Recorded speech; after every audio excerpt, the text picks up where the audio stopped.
മുനമ്പം സമരത്തിന് എല്ലാ പരിഹാരവുമായി വഖഫ് നിയമ ഭേദഗതി ബില്ലോടെ എന്ന് ആവർത്തിച്ചു പറയുന്നു BJP നേതാക്കന്മാരെല്ലാവരും തന്നെ. അങ്ങനെ സഭ കരുതുന്നുണ്ടോ? കോട്ടപ്പുറം രൂപത അങ്ങനെ കരുതുന്നുണ്ടോ? സഭയും കോട്ടപ്പുറം രൂപതയും ഇത് പൂർണ്ണമായിട്ടും പരിഹരിച്ചതായിട്ട് കരുതുന്നില്ല. ശാശ്വത പരിഹാരം കാണണമെങ്കിൽ ഇത് കോടതിയിൽ നിന്നുള്ള വിധി വന്നിട്ട്, പ്രത്യേകിച്ച് വഖഫ് ബോർഡിൻ്റെ പേരിൽ ഇവരുടെ പേരുകൾ രജിസ്റ്ററിൽ കയറിയിട്ടുണ്ട്. ആ പേരുകൾ രജിസ്റ്ററിൽ മാറിക്കഴിഞ്ഞു റവന്യൂ അവകാശം പുനഃസ്ഥാപിച്ചാൽ മാത്രമേ ഇതിന് പ്രശ്നത്തിന് പരിഹാരമായി എന്ന് പറയാൻ സാധിക്കൂ. ഈ അമെൻമെൻറ്റിൽ തന്നെ ചില പോസിറ്റീവായിട്ടുള്ള കാര്യങ്ങളുണ്ട്, ചില നെഗറ്റീവായിട്ടും. ഞാനിപ്പോൾ ഇത് വായിക്കാൻ തുടങ്ങിയപ്പോൾ എനിക്ക് മനസ്സിലാകുന്നത് അങ്ങനെ തന്നെയാണ്. അപ്പോൾ അതുകൊണ്ട് തന്നെ അമെൻമെൻറ്റിൽ നെഗറ്റീവായിട്ടുള്ള കാര്യങ്ങളുണ്ടോ? നെഗറ്റീവായിട്ട് ഞാൻ കാണുന്നത് പ്രത്യേകിച്ച് ഒരു ബോർഡിൻ്റെ അകത്ത് മുസ്ലിങ്ങളല്ലാത്തവരെ ചേർക്കുക എന്നുള്ളത്, അത് പോസിറ്റീവായിട്ട് ഞാൻ കാണുന്നില്ല. സംസ്ഥാന സർക്കാരിൻ്റെ ഒരു നിലപാടിനെ CPMൻ്റെ നിലപാട്, ലത്തീൻ സമുദായമൊക്കെ ആ തരത്തിൽ പിന്തുണയൊക്കെ കൊടുക്കുന്ന ഒരു പാർട്ടി കൂടിയാണ് CPM. ഈ വിഷയത്തിനകത്ത് ഇത് നീട്ടി വലിച്ചു കൊണ്ടുപോയി വഷളാക്കി എന്നൊക്കെയുള്ള വിമർശനങ്ങളുണ്ട്, കോൺഗ്രസിൻ്റെ ഭാഗത്തുനിന്ന് പോലും ഉണ്ട്. അങ്ങനെ തന്നെയാണോ കരുതുന്നത്? ഈ മന്ത്രി രാജീവ് പലപ്പോഴും ഞങ്ങളുമായിട്ട് സംസാരിക്കാറുണ്ട്. എന്തൊക്കെയാണ് ഇപ്പം ചില കാര്യങ്ങൾ, ഇപ്പം ചില നിയമങ്ങൾ റെട്രോസ്പെക്റ്റീവ് അല്ല എന്നും കാര്യം പറയുമ്പോഴും അതുപോലെ തന്നെ അതിങ്ങനെയാണ് ചെയ്യേണ്ടത്. അപ്പോൾ ഞാൻ അടുത്ത ദിവസങ്ങളിൽ എനിക്ക് അദ്ദേഹത്തിനോട് പറയാനുള്ള കാര്യം ഇത് തന്നെയാണ്. അഡ്വക്കേറ്റ് ജനറൽ ഇനി ഇവരുടെ കൂടെ നിന്നുകൊണ്ട് ആ നിയമങ്ങൾ പാസ്സാക്കാനായിട്ടുള്ള കൂടെ നിൽക്കണം. ഒന്ന്. രണ്ടാമതായിട്ട് ഈ വഖഫ് ബോർഡിലെ മന്ത്രി അത് വഖഫ് ഭൂമിയാണെന്ന് പറയുന്ന ആ വാക്കുകൾ അത് മാറ്റണം, പിൻവലിക്കണം. ഇത് രണ്ടും നടന്നു കഴിഞ്ഞ് കഴിഞ്ഞാൽ ഇവിടുത്തെ കാര്യങ്ങളെല്ലാം ഇത് നീട്ടിവലിച്ചു കൊണ്ട് പോകും തോറും അനാവശ്യമായിട്ടുള്ള. സംസ്ഥാന സർക്കാരിനെ ഇപ്പോഴും രൂപത വിശ്വസിക്കുന്നുണ്ട് ഈ വിഷയം? ഞാൻ വിശ്വസിക്കുന്നുണ്ട്. പിന്നെ രൂപതയിൽ എല്ലാവരും പല അഭിപ്രായങ്ങളായിരിക്കാം. മുനമ്പം നീറിപ്പുകയാൻ തുടങ്ങിയിട്ട് കാലമേറെയായി. വഖഫ് ഭേദഗതി ബിൽ അവതരിപ്പിച്ചപ്പോൾ തന്നെ മുനമ്പം പ്രശ്നത്തിന് പരിഹാരമായി എന്നാണ് കേന്ദ്രമന്ത്രി കിരൺ റിജിജു അവകാശപ്പെട്ടത്. കേരളത്തിലെ BJP നേതാക്കളും അത് ഏറ്റുപിടിച്ചു. എന്നാൽ മുനമ്പം പ്രശ്നം പൂർണ്ണമായി പരിഹരിക്കാൻ പുതിയ വഖഫ് നിയമത്തിന് ആകില്ല എന്ന് തുറന്നടിച്ചിരിക്കുകയാണ് ആ പ്രദേശം ഉൾപ്പെടുന്ന കോട്ടപ്പുറം രൂപത. കോടതി വിധി വരികയും റവന്യൂ അവകാശം പുനഃസ്ഥാപിക്കുകയും ചെയ്താൽ മാത്രമേ പ്രശ്നം പൂർണ്ണമായും പരിഹരിക്കപ്പെട്ടു എന്ന് പറയാനാകൂ. മാത്രവുമല്ല, അമുസ്ലിങ്ങളെ ബോർഡിൽ ഉൾപ്പെടുത്തുന്ന വ്യവസ്ഥയടക്കം ഒട്ടും പോസിറ്റീവായല്ല കാണുന്നത്. നിയമത്തിൽ മറ്റെന്തെങ്കിലും ദുരുദ്ദേശങ്ങളുണ്ടോ എന്ന് വിശദമായി പഠിച്ചാലേ പറയാനാകൂ. വഖഫ് ബില്ലിനെ തള്ളുക മാത്രമല്ല, സംസ്ഥാന സർക്കാരിലും കേരളത്തിൻ്റെ മുഖ്യമന്ത്രിയിലും പൂർണ്ണ വിശ്വാസം അർപ്പിക്കുന്നുമുണ്ട് ബിഷപ്പ് ഡോക്ടർ ആംബ്രോസ് പുത്തൻവീട്ടിൽ. സംസ്ഥാന സർക്കാരും CPMഉം മുനമ്പം വിഷയം നീട്ടി വഷളാക്കിയെന്ന അഭിപ്രായവുമില്ല. സർക്കാരിന് പരിഹരിക്കാനാകുന്ന വിഷയം തന്നെയാണ്. അതിനു വേണ്ട നിയമ നടപടികൾ ഉറപ്പാക്കണം. സമരസമിതിയെ പ്രകോപിപ്പിക്കുന്ന പ്രസ്താവനകൾ വഖഫ് വകുപ്പ് മന്ത്രി ഒഴിവാക്കണമെന്നും ബിഷപ്പ് ആംബ്രോസ് ന്യൂസ് 18 Q18 പറഞ്ഞു. ബിഷപ്പിൻ്റെ വാക്കുകളിൽ പ്രതിഫലിക്കുന്നത് എന്താണ്? വഖഫ് ഭേദഗതിയിൽ മുനമ്പം ജനതയ്ക്ക് വിശ്വാസമില്ലേ? BJPയുടെ അവകാശവാദങ്ങൾ തള്ളുകയാണോ? വിഷയപരിഹാരത്തിന് സംസ്ഥാന സർക്കാരിൻ്റെ തുടർ നീക്കം എന്താകും? വഖഫ് മന്ത്രിയെ സർക്കാർ തിരുത്തുമോ? പ്രൈം ഡിബേറ്റ് ചർച്ച ചെയ്യുന്നു. എല്ലാ പ്രേക്ഷകർക്കും സ്വാഗതം.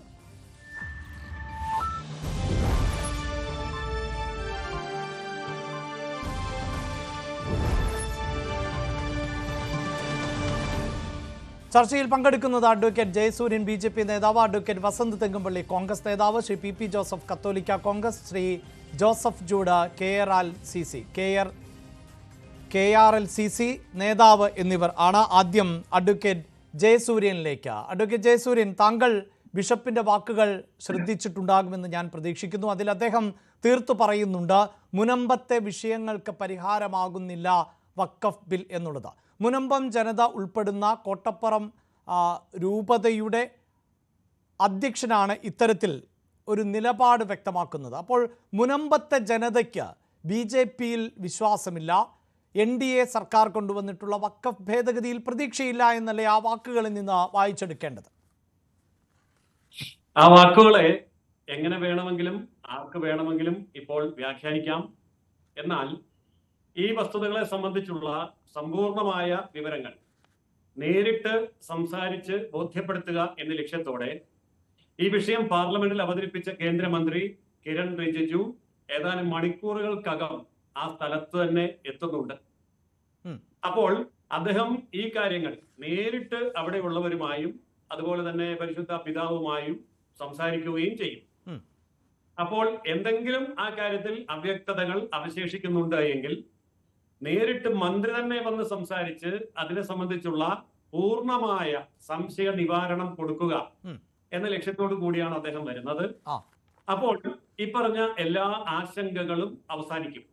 അങ്ങനെ ശ്രീ ജയസൂര്യൻ പറയാൻ സാധിക്കുമോ, ഇപ്പോൾ ഒരു മന്ത്രി വന്ന് വാക്ക് നൽകുന്നതിനപ്പുറത്ത് പാർലമെന്റ് പാസാക്കിയിട്ടുള്ള ഭേദഗതിയുണ്ട്, ആ ഭേദഗതികൾ എന്തൊക്കെ എന്നത് ഇപ്പോൾ എല്ലാവർക്കും ഈ പൊതു പ്ലാറ്റ്ഫോമിൽ ലഭ്യമാകുന്ന ഒന്നാണല്ലോ. അതിൻ്റെ വിജ്ഞാപനം പുറത്തിറങ്ങി കഴിഞ്ഞിട്ടുണ്ട്. ആ വിജ്ഞാപനം പരിശോധിച്ച ശേഷമാണല്ലോ ഈ ബിഷപ്പ് ഇത്തരത്തിലൊരു പ്രതികരണം നടത്തുന്നത്. ഒരു പക്ഷേ ഈ ബിൽ അവതരിപ്പിക്കുന്നതിന് മുമ്പാണ് എങ്കിൽ, ബിൽ ചർച്ചയ്ക്ക് വരുന്ന സമയത്താണ് എങ്കിൽ സ്വാഭാവികമായും അദ്ദേഹത്തിൻ്റെ ആശങ്കകൾക്ക് പരിഹാരമുണ്ടാകും, അല്ലെങ്കിൽ മന്ത്രിക്ക് അങ്ങനെ സംസാരിക്കാൻ സാധിക്കും. ഇത് വസ്തുതയായി മുന്നിൽ നിൽക്കുന്ന കാര്യങ്ങൾ ആണ് അദ്ദേഹം പറയുന്നത്. അതൊരു മന്ത്രി വന്ന് വാക്കാൽ പറഞ്ഞു എന്നതുകൊണ്ട് എന്ത് മാറ്റമാണ് സംഭവിക്കാൻ പോകുന്നത്? മന്ത്രി വന്ന് വാക്കാൽ പറഞ്ഞു എന്നുള്ളത് കൊണ്ട് ഉള്ള മാറ്റമല്ല. ഈ വിഷയത്തിൽ വളരെ ആധികാരികമായി ഇടപെട്ട KCBC അടക്കമുള്ള സംഘടനകളും അതുപോലെയുള്ള മറ്റുള്ളവരും ഉൾപ്പെടെ എല്ലാ സമൂഹത്തിനും ഈ വസ്തുതകൾ ഇപ്പോൾ സുതാര്യമായി അവരുടെ മുന്നിലുണ്ട്. എങ്കിൽ പോലും വ്യത്യസ്തങ്ങളായിട്ടുള്ള ധാരാളം വ്യാഖ്യാനങ്ങൾ സമൂഹത്തിൽ പ്രചരിപ്പിക്കുന്നത് കൊണ്ടും ചിലപ്പോൾ ആശങ്കകൾ ഉടലെടുക്കാൻ സാധ്യതയുണ്ട്. പൊതുസമൂഹമാണ്, സമൂഹത്തിൽ വ്യത്യസ്തമായ അഭിപ്രായങ്ങൾ വരാം. നമ്മുടേതൊരു ജനാധിപത്യ സമൂഹത്തിൽ ഈ വ്യത്യസ്തമായ അഭിപ്രായങ്ങളെ ഒക്കെ തന്നെ പരിഗണിക്കുകയും കേൾക്കുകയും അവയൊക്കെ തന്നെ വിശദീകരിക്കുകയും ചെയ്യുക എന്നുള്ളത് ഭരണാധികാരികളുടെ ചുമതലയാണ്. അങ്ങനെ വരും എന്ന് ഞാൻ ഉറപ്പിച്ചു പറയാൻ കാരണം, ഇതിനു മുൻപ് ഇതുപോലെ ഇന്ത്യ ചരിത്രത്തിൽ നിരവധി സംഭവങ്ങൾ ഉണ്ടായിട്ടുണ്ട്. ഈ വഖഫ് എന്ന് പറയുന്നത് ഒരു ഒറ്റപ്പെട്ട സംഭവമല്ല. 370-ാം വകുപ്പ് എടുത്തുകളയും എന്ന് പറഞ്ഞപ്പോഴും രാജ്യത്ത് ഇതുപോലെ ആശങ്കകൾ ഉണ്ടായി.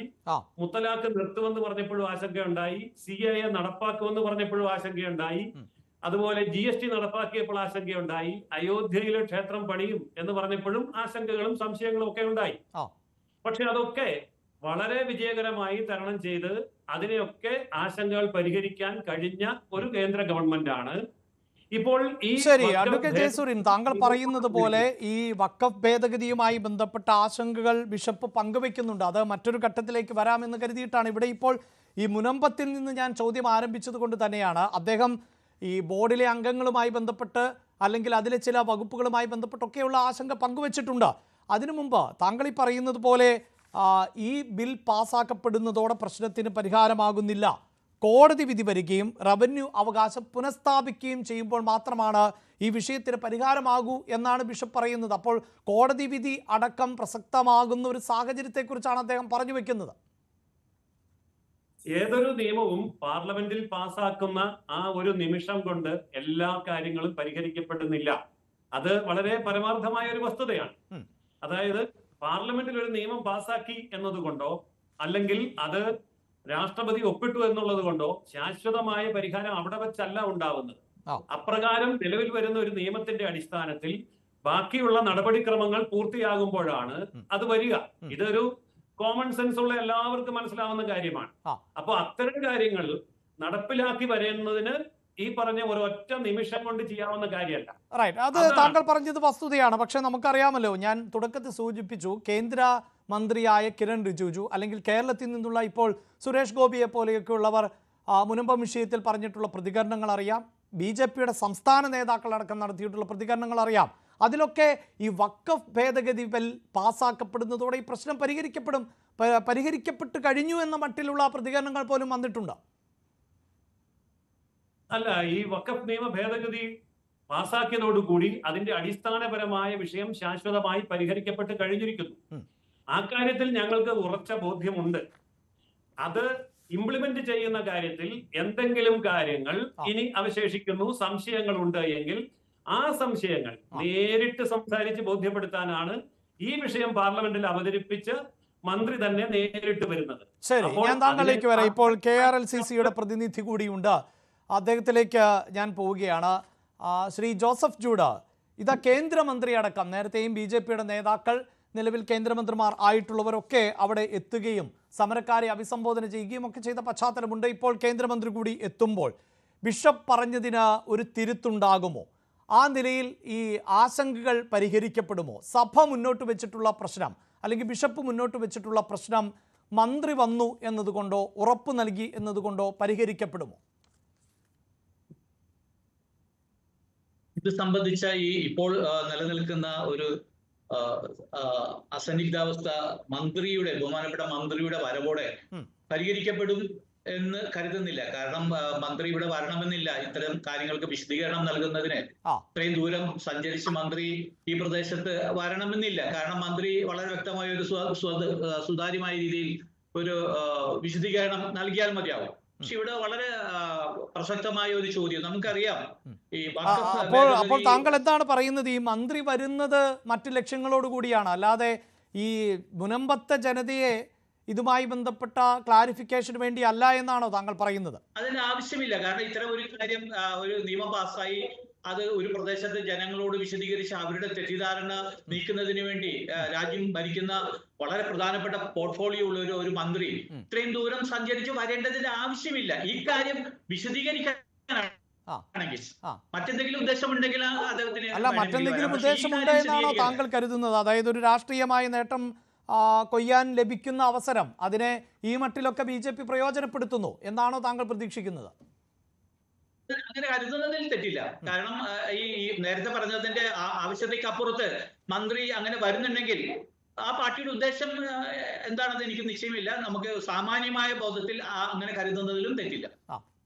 റൈറ്റ്. എന്തായാലും ഈ ബിഷപ്പ് പറഞ്ഞിട്ടുള്ള പോയിന്റുകളിൽ അല്ലെങ്കിൽ ബിഷപ്പിന്റെ നിരീക്ഷണങ്ങളിൽ തന്നെയാണ് താങ്കൾ ഇപ്പോഴും ഉറച്ചു നിൽക്കുന്നത്? തീർച്ചയായിട്ടും. അതെന്തുകൊണ്ടാണ്? ഇപ്പോൾ അഡ്വക്കേറ്റ് ജയസൂര്യൻ സൂചിപ്പിച്ചതുപോലെ ഒരു പക്ഷേ നമുക്കറിയാം, നമ്മുടെ ഭരണഘടന അല്ലെങ്കിൽ ഭരണഘടന അനുസരിച്ചുള്ള ഭേദഗതികൾ പാർലമെന്റ് പാസ്സാക്കുമ്പോൾ അത് നമ്മുടെ ഒരു സംവിധാനം അനുസരിച്ച് അറിയാമല്ലോ, അതിൽ ജുഡീഷ്യറിയും ലെജിസ്ലേച്ചറും ഒക്കെ പരസ്പര പൂരകങ്ങളായി പ്രവർത്തിക്കുന്ന ഒരു സംവിധാനമാണ് നമുക്കുള്ളത്. അപ്പോൾ ഈ മുനമ്പം വിഷയത്തിന് പരിഹാരമാകുന്ന തരത്തിലേക്ക് ഇപ്പോൾ കോടതിയിലെങ്കിലും പോയി ചലഞ്ച് ചെയ്യാൻ പറ്റുന്ന ഒരു സാഹചര്യം ഈ ബില്ലിലൂടെ കടന്നു വരുന്നുണ്ടല്ലോ. കോടതി നേരെ സൂചിപ്പിച്ചതുപോലെ, അഡ്വക്കേറ്റ് ജയസൂര്യൻ സൂചിപ്പിച്ചതുപോലെ ഒരു സാധ്യത ഈ ഭേദഗതിയിലൂടെ നമുക്ക് നേരത്തെ സൂചിപ്പിച്ച സെക്ഷൻ 2 ഇൻസെർഷനിലൂടെ തുറന്നു കിട്ടിയിട്ടുണ്ട്.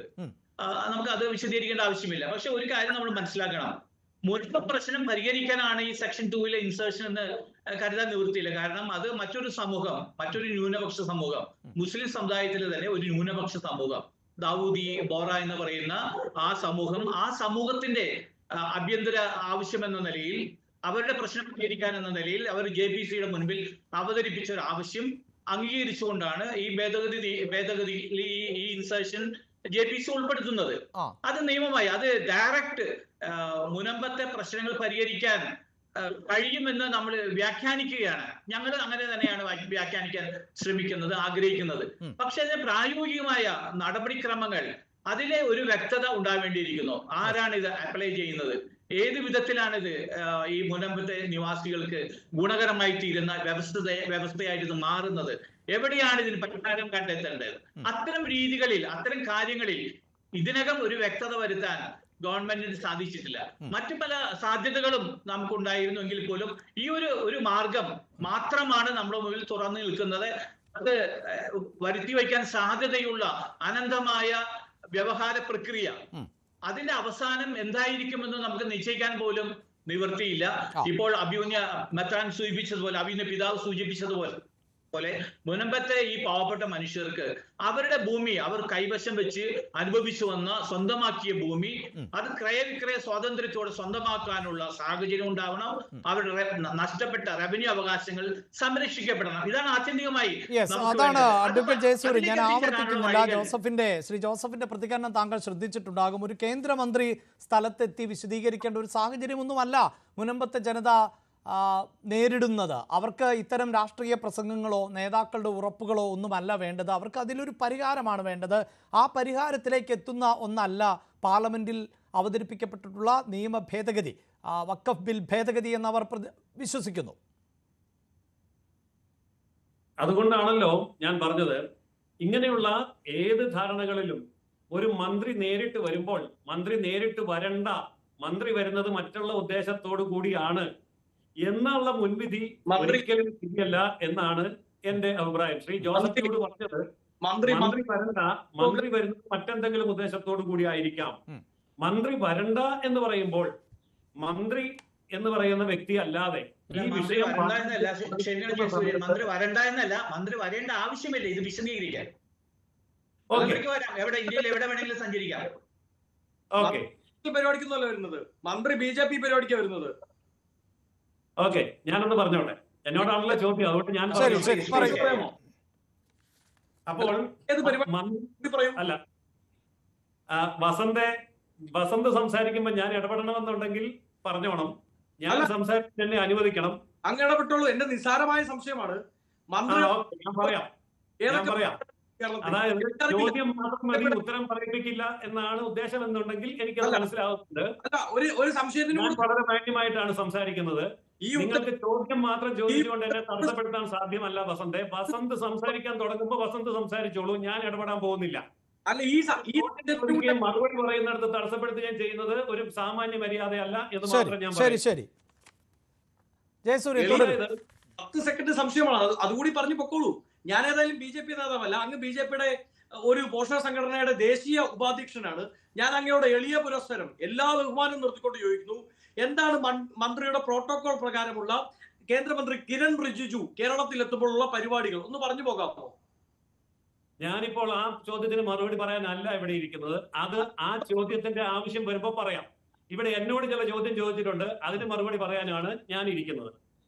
തടസ്സപ്പെടുത്താനാണ് ഉദ്ദേശമെങ്കിൽ താങ്കൾ ഒരു അക്ഷരം പറയില്ല ഈ ചർച്ചയിൽ, ഞാൻ പറയുന്നു കേട്ടോ. ശരി, സ്ഥാനാർത്ഥി ഭവനിൽ ഭീഷണി വേണ്ട, ഞാൻ ചോദ്യം ചോദിച്ചു, അങ്ങേക്ക് ഉത്തരമില്ലെങ്കിൽ അത് മതി. ഭീഷണിയുടെ സ്ഥലമൊന്നും കോൺഗ്രസിനൊന്നും വേണ്ട, എന്നോടും വേണ്ട.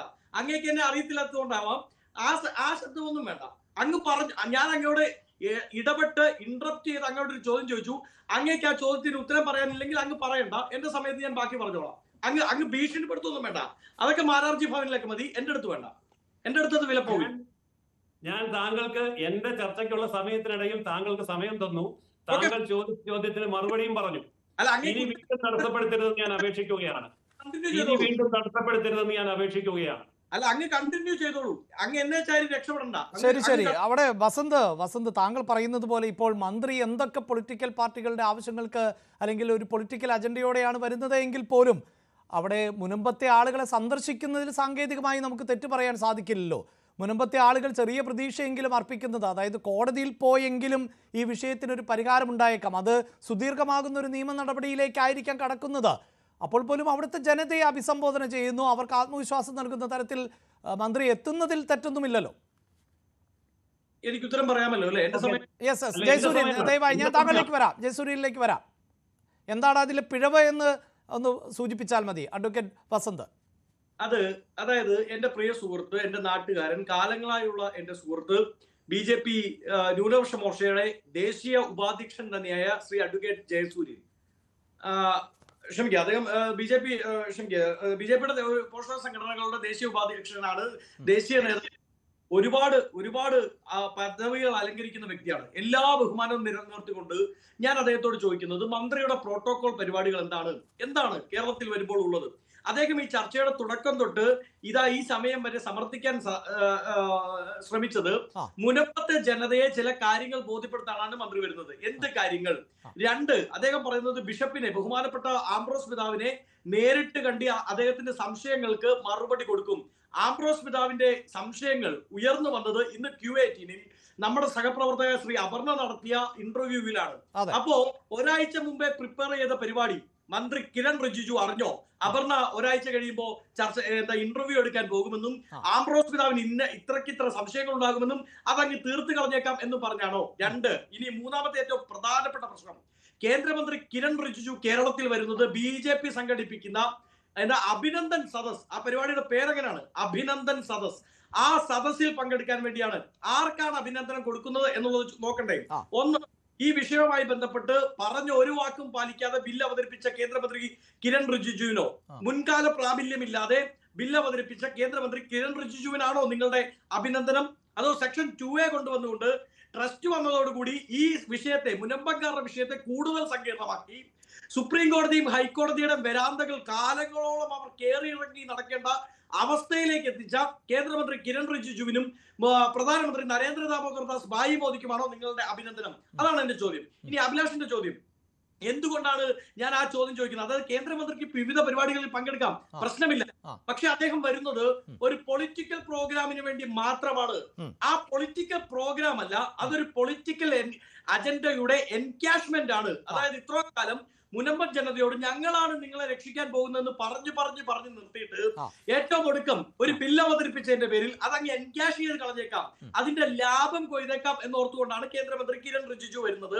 പക്ഷേ ബഹുമാനപ്പെട്ട ഹിസ് എക്സലൻസി ശ്രീ ആംബ്രോസ് പിതാവ് അടക്കമുള്ള ലത്തീൻ ജനതയ്ക്ക്, മുനമ്പൻ ജനതയ്ക്ക്, അവിടെയുള്ള ഹിന്ദുവിന്, ക്രിസ്ത്യാനിക്ക്, മുസൽമാന് ഈ വിഷയത്തിൽ കേന്ദ്ര സർക്കാരിനോ ഈ ബില്ല് കൊണ്ടോ യാതൊന്നും ചെയ്യാനില്ലെന്നും ഇത് ആരെ കാണിച്ചിട്ട് പട്ടിയാണെന്ന് പറഞ്ഞ് ഇവർ രാഷ്ട്രീയ ലാഭം കൊയ്യാൻ ഉത്തരേന്ത്യയിൽ ശ്രമിക്കുന്നത് പോലെ ഇവിടെ ശ്രമിച്ചതാണെന്നും ഇപ്പോൾ മനസ്സിലായി തുടങ്ങുന്നത് കാലത്തിന്റെ അവിടെ ഞാൻ താങ്കളോട് ഈ ചോദ്യം ചോദിക്കാനുണ്ടാകുന്ന കാരണം, ഏതാനും ദിവസങ്ങൾക്ക് മുമ്പ് അവിടേക്ക് കോൺഗ്രസ് നേതാക്കൾ എത്തേണ്ടതില്ല എന്ന തരത്തിൽ ഫ്ലെക്സുകൾ അടക്കമൊക്കെ രൂപപ്പെട്ടിരുന്നു, അവിടെ ഉയർന്നു വന്നിരുന്നു. അങ്ങനെ ഒരു സാഹചര്യം കൂടി ഉണ്ടായിരുന്നു.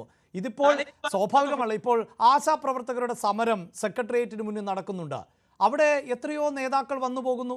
അവിടെ വസന്ത് തെങ്ങുംപള്ളിയുടെ പാർട്ടിയിൽപ്പെട്ട നേതാക്കൾ വന്നു പോകുന്നു. ഈ കഴിഞ്ഞ ദിവസം അവിടെ പൗരസംഗമം സംഘടിപ്പിക്കുന്നു. ഞാൻ പറഞ്ഞത് രാഷ്ട്രീയമായ ലക്ഷ്യമുണ്ടാകാം, അതില്ല എന്നല്ല. പക്ഷെ അങ്ങനെ വന്നു പോവുകയും ഈ വിഷയത്തിൽ കുറച്ച് ക്ലാരിറ്റി പ്രശ്നങ്ങൾ ഉണ്ടെങ്കിൽ അത് നടത്തുകയും ചെയ്തതിൽ പിശകെന്ത് എന്നുള്ളതായിരുന്നു. അല്ല ശ്രീ അഭിലാഷ്, രണ്ട് കാര്യങ്ങൾ. ഒന്ന്, അങ്ങ് പറയുന്നത് മുനമ്പത്ത് വെച്ച ഫ്ലെക്സിനെ പറ്റിയാണ്. കോൺഗ്രസ് നേതാക്കൾ ഇവിടേക്ക് വരണ്ട. ആരുടെ ഫ്ലെക്സ്? മുനമ്പൻ ജനത എന്ന് പറയുമ്പോൾ മുനമ്പത്തുള്ള എല്ലാ ജനതയുടെയും അല്ലെങ്കിൽ ഏറ്റവും മിനിമം 50+% അറിവോടുകൂടിയുള്ള ഫ്ലെക്സ് ആണോ? തലയും വാലും ഇല്ലാത്ത അപ്പനേത അപ്പൂപ്പനേത എന്നറിയാത്ത ഒരു ഫ്ലെക്സിന്റെ പേരിൽ കോൺഗ്രസിനെ കടന്നാക്രമിച്ചേക്കാമെന്ന് ആരും വിചാരിക്കേണ്ട. ഞങ്ങൾ കൃത്യമായ നിലപാട് എടുത്ത് സ്വീകരിച്ച് പറഞ്ഞ് പ്രവർത്തിക്കുന്നവരാണ്. മനസ്സിലായല്ലോ? കൃത്യമായ നിലപാട് എടുത്ത് പറഞ്ഞ് പ്രവർത്തിച്ച് നിലകൊള്ളുന്നതാണ്. അതുകൊണ്ട് അപ്പൂപ്പനേതാ, തലയേതാ, വാലേതാ, വയറേതാ, കഴുത്തേതാ എന്നറിയാത്തൊരു ഫ്ലെക്സിന്റെ പേരിൽ ഞങ്ങളെ ഉമ്മാക്കി കാണിച്ച് പേടിപ്പിച്ചേക്കാം എന്ന് വിചാരിച്ചു. ഞാൻ താങ്കളിലേക്ക് വരാം. ശ്രീ പി ജോസഫ്, താങ്കൾ കുറച്ചു സമയമായി ഇത് ചർച്ച ശ്രദ്ധിച്ചുകൊണ്ടിരിക്കുക. ഞാൻ വരാം. പ്രധാനപ്പെട്ട ഒരു കാര്യം കേന്ദ്രമന്ത്രി കിരൺ റിജിജു വരുമ്പോ ഇനി തൊട്ട് സെക്രട്ടറി ഹെഡ് ചർച്ചിന്റെ മുമ്പിൽ ഡൽഹിയിലെ പ്രധാനമന്ത്രി നേരിട്ടെത്തിയ കഴിഞ്ഞ പ്രാവശ്യം ക്രിസ്മസ് വിരുന്നുണ്ണാൻ വന്ന അതേ പള്ളി കോമ്പൗണ്ടിന്റെ വെളിയിൽ ഒരു ഓശാന ഞായറാഴ്ചത്തെ കുരുത്തോല പ്രദക്ഷിണം നടത്തണമെങ്കിൽ RSS ആസ്ഥാനത്ത് നിന്ന് ഇൻഡാസ് മേടിക്കണോ എന്നുകൂടി കേന്ദ്രമന്ത്രി കിരൺ റിജിജു കേരളത്തിലെ ക്രിസ്ത്യാനികളോട് പറഞ്ഞാൽ നന്നായി. ശരി, ശ്രീ പി ജോസഫ്, അതാണ്, അതായത് ഈ വഖഫ് നിയമ ഭേദഗതിയുമായി ബന്ധപ്പെട്ട വിഷയം ചർച്ച ചെയ്യുന്ന ഘട്ടത്തിൽ മുതൽ BJPയുടെ നിലപാടുകളെ ഏതാണ്ട് പരസ്യമായി പിന്തുണയ്ക്കുന്ന ഒരു സമീപനം സഭ സ്വീകരിച്ചത് താങ്കൾക്കറിയാം. മാത്രവുമല്ല, ദീപികയിൽ വന്നിട്ടുള്ള ലേഖനം പോലും വഖഫ് പാർലമെന്റിലെ നടക്കുന്ന മതേതര പരീക്ഷണമാണ് എന്നാണ് ലേഖനം വന്നത്. കേരളത്തിലെ എംപിമാരുടെ മതമൗലിക നിലപാട് അവിടെയാണ് വ്യക്തമാകാൻ പോകുന്നത് എന്ന് പറയുന്നു. കേരളത്തിലെ CPIM-നും കോൺഗ്രസിനും ഈ ബില്ലിനെ പറ്റി ഇനിയും മനസ്സിലായിട്ടില്ല എന്ന് വരെ ലേഖനം വന്ന ഒരു പശ്ചാത്തലം ഉണ്ടാകുന്നു. അപ്പോൾ ഈ വസന്ത് പറയുന്ന കാര്യങ്ങൾ, അതോടൊപ്പം തന്നെ KRLCC പറയുന്ന കാര്യങ്ങൾ എന്തുകൊണ്ട് കത്തോലിക്ക കോൺഗ്രസിനടക്കം ബോധ്യപ്പെടാതെ പോകുന്നു? ഇല്ല, ഇതിന്റെ അകത്ത് ബോധ്യപ്പെടാനായിരിക്കുന്നു. വഖഫ് ബില്ല് വന്നത് ഒരു വൻ വിജയം തന്നെയാണ്.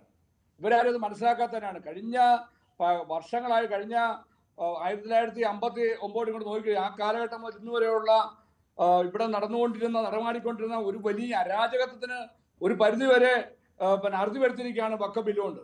ശരി, ഞാൻ അതിലേക്ക് പോകുന്നതിന് മുമ്പ് ഒരു ഷാർപ്പായി ചോദിക്കട്ടെ, അത് മുനമ്പത്ത് എന്ത് നേട്ടമാണ് ഉണ്ടാക്കുക? പറഞ്ഞുതരാം. മുനമ്പത്തെ ഇപ്പോഴത്തെ അവസ്ഥ എന്താണ്? അവിടെ ഒരു വഖഫ് ബോർഡിന്റെ വിധി, വഖഫ് ട്രൈബ്യൂണലിന്റെ വിധി വന്നു കഴിഞ്ഞാൽ അതിനെതിരെ അപ്പീൽ പോലും ഇല്ലാതെ അവർക്ക് എക്കാലവും അവിടെ നിന്ന് ഇറങ്ങേണ്ട ഒരവസ്ഥ സംജാതമായിരുന്നു. അത് മനസ്സിലാക്കണം. അവിടുന്ന് അവർ ഇറങ്ങിക്കൊടുക്കണമായിരുന്നു. ഈ വഖഫ് ട്രൈബ്യൂണലിന്റെ വിധി വരുന്നതോടുകൂടി ഈ വസ്തുക്കളിൽ നിന്നും ഈ ആൾക്കാർ ഇറങ്ങാൻ നിർബന്ധരായിരുന്നു. എന്നാൽ പുതിയ ആക്ടിനകത്ത് റെട്രോസ്പെക്ട് എഫക്റ്റിലെ പോലും നാളെ വിധി വന്നാൽ നാളത്തെ കഴിഞ്ഞ് അതിന് ഹൈക്കോടതിയിൽ അപ്പീൽ കൊടുക്കാം. ഇന്ത്യൻ ഭരണഘടനയുടെ കീഴിലേക്ക് ആ വഖഫ് നിയമം വന്നിരിക്കുന്നു.